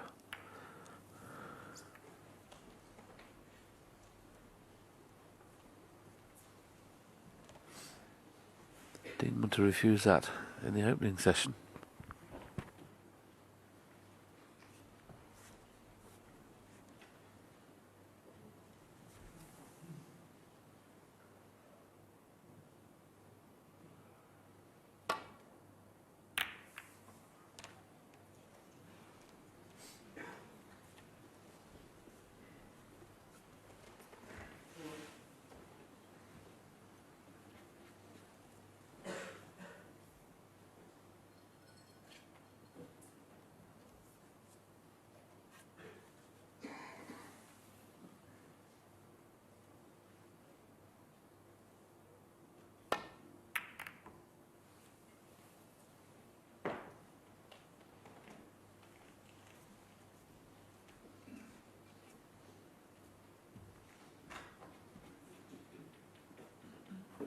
No pressure put on the safety. Just checking to see, make sure he's not pushing away towards the corner, but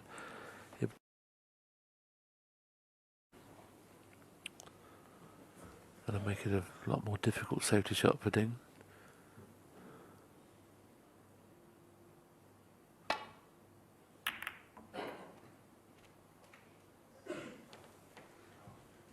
Just a fraction heavy, so we're pleased with that.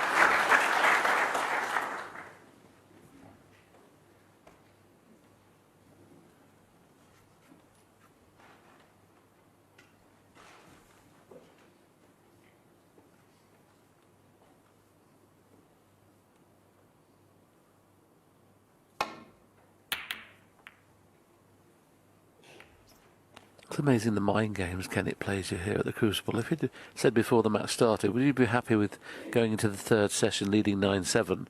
He'd have probably said yes, but after that leading 6-2, he won't be happy. Oh no, definitely not. Okay, if he wins this frame, he'll still retain his 4-frame advantage, which means the session would have been shared 4 frames all. But the way he started off in this session, with the century breaks, he was looking to try and extend that lead, but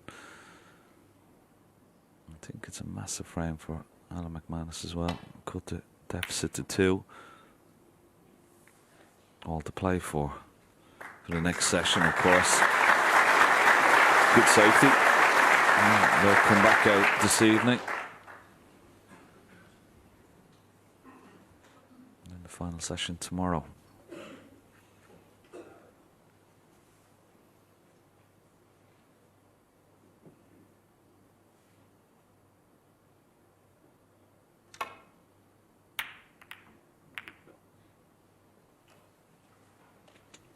This looks pretty good if it runs. Just slowed up. But still, good safety shot.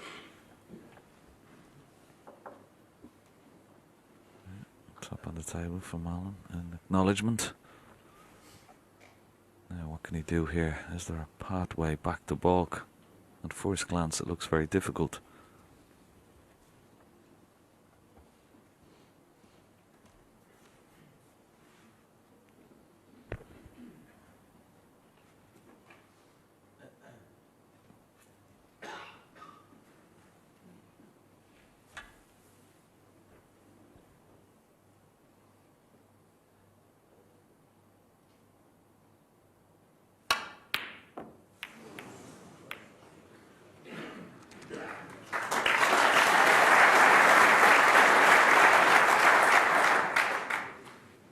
Still possesses a lot of cue power.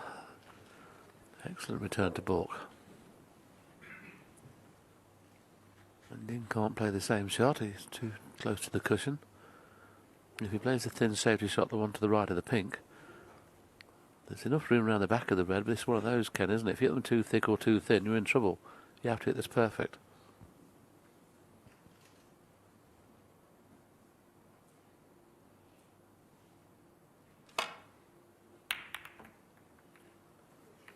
And that's pretty good. I know it's a bit pacey with the white, but it was tough to get the gap.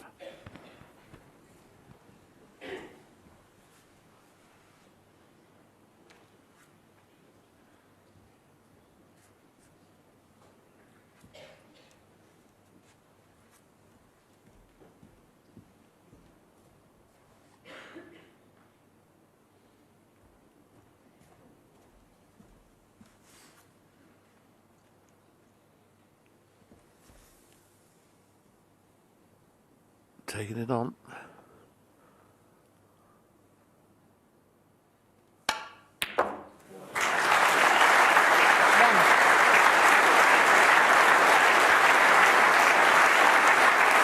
Goes without saying, across the nap. As we see this red go in again. Probably that little bounce just took a bit of spin off it. The pink across the nap is not straightforward.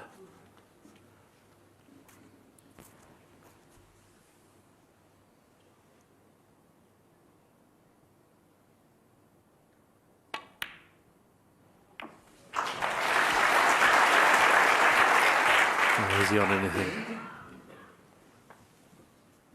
His body language tells me 7. he might not be. Can he get through to that red? That's what he's looking at. Maybe just got to flick a little bit of left-hand side on to turn it over. I'm not too sure whether he can miss the kiss on the black in playing this. Digging down.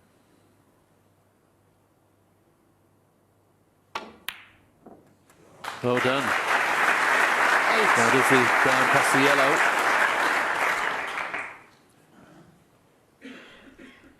It must do. This was an excellent shot. Turned it round that red, didn't he, to get that? Yeah, just a little bit of side helped. He's got to play one good positional shot here. The red above the black pots into the left-hand corner pocket. If he could get on that, he'd free up the black into the... Well, he's taking the blue. Maybe he's that red beside the... Good pot.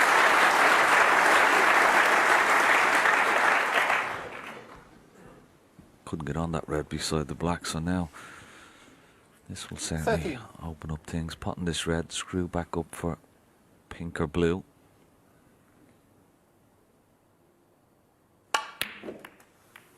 And it's going to bring some more reds into play. Excellent 14. shot.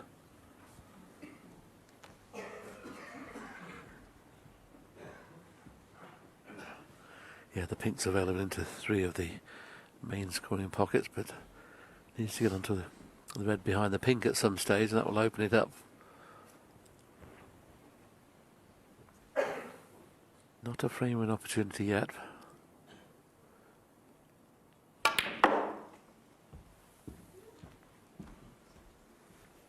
But it could be in a minute. Another excellent positional shot. 17. Yeah, this red pot's into the left-hand corner pocket. He's got the pink into the right corner pocket.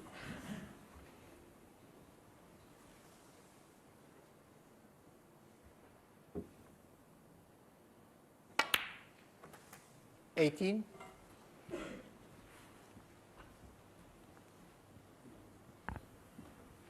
Could have done with that cue ball another 2 inches higher, so he could have just screwed in for the red below the pink. There must be another one available into the left corner.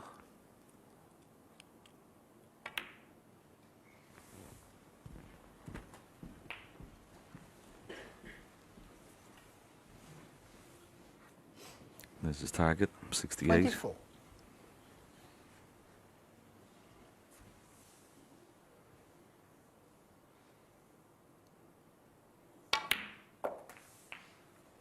$25. He's worked himself into a excellent position now to win the frame from this visit.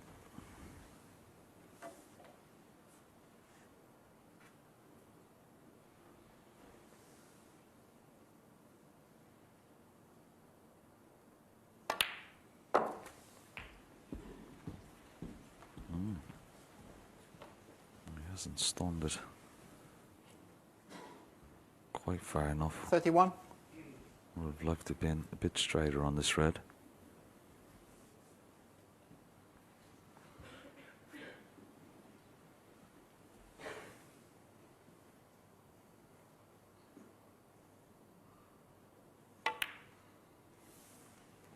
$32.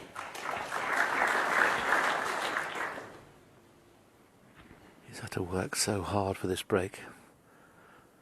All the reds are in the way of another, and slowly but surely he's picking one off at a time. And now this opens the path for another 2 reds. So this now becomes a frame-win opportunity.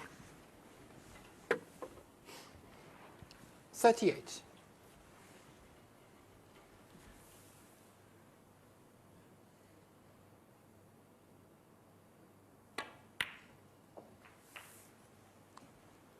$39.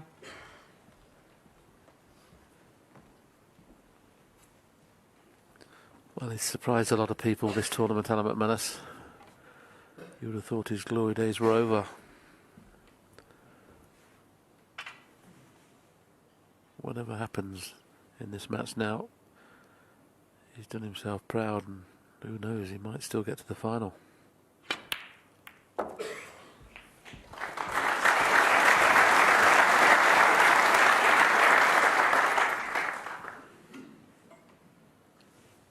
$45.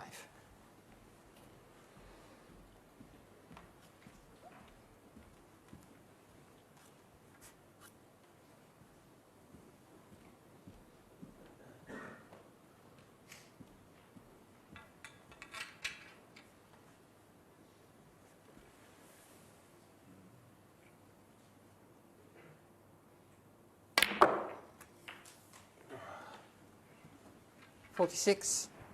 Just overrun it slightly, but blue's okay, or the pink.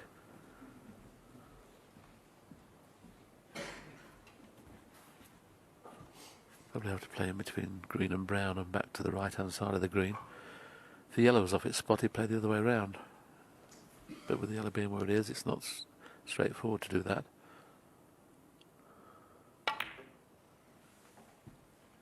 Needs to pass the pink. Another excellent positional shot.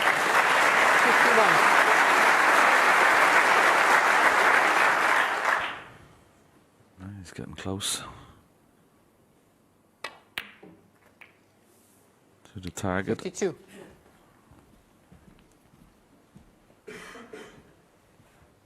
Pink will put him 58 points in the lead, so he's going to need just red colour red.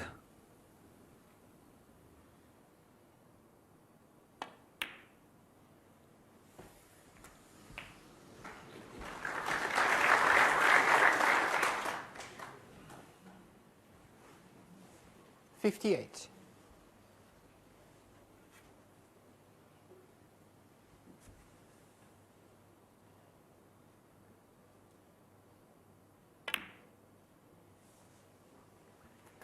$59.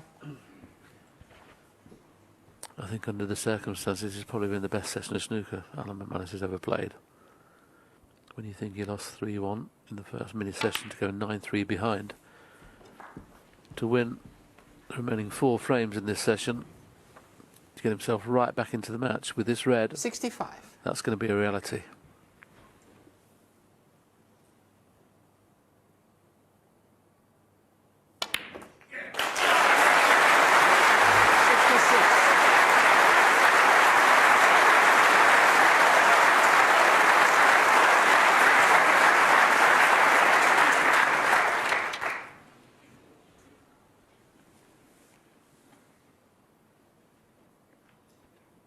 It's nice, Ken, isn't it, to see the crowd realising what hard work this has been for Alan to claw his way back. Yeah, he's got a lot of support here. Crucible crowd, love to see a comeback, there's no doubt about that. We've seen many of them over the years. It's always nice to see 74. a player make centuries as well, but there's nothing better than seeing a guy come from quite a bit of a way back and getting himself back into the match, and that's exactly what Alan McManus has done here. He was 9-3 behind at one stage. 81. It's going to close at 9-7, which means he's won this session 5-3, 82. and it sends out a message to his opponent.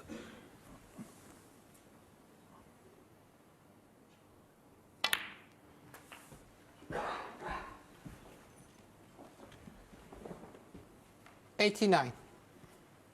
Just gone a little bit far with the cue ball.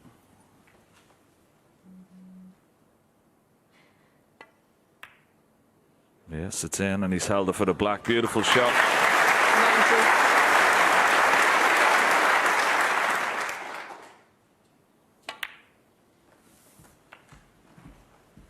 He's had 5 centuries so far in this tournament. 97.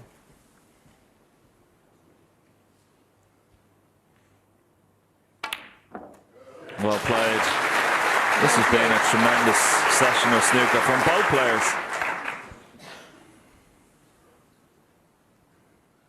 4 centuries from Ding in the first session. 5 centuries between them in this session. Oh no! I thought he was going to go off.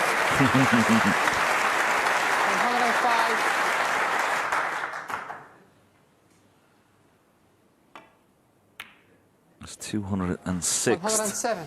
career century. This is one of the most important ones that he's made. He'll be buzzing inside Cameron, and of course I don't think in his tournament 110. career he's ever made this many centuries in one match.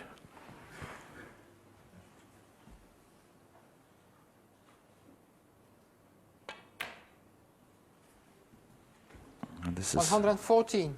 equaled the amount of centuries made in one single match by both players, so that shows you the standard. It's been fantastic. Great positional shot here. 119. Now let's see, he put the pink, and let's see will he put the black around the 4 cushions again this time. I'm sure he's going to play the 4 cushion pot on the black. Let's see it, Alan. Go on. Go on, they want to see it. I love a trick shot. Come on. It's close. It's very close. It's there. Gets in there. Come on. Oh! Tremendous break of 125 from McManus. Crowd on their feet as Ding shakes his hand. And what a session of snooker we've had. It was all Ding Junhui in the first part of the session. It's been all Alan McManus in the second. He was 9-3 down. He only trails by 2. It's Ding Junhui who leads 9 frames to 7. Fantastic.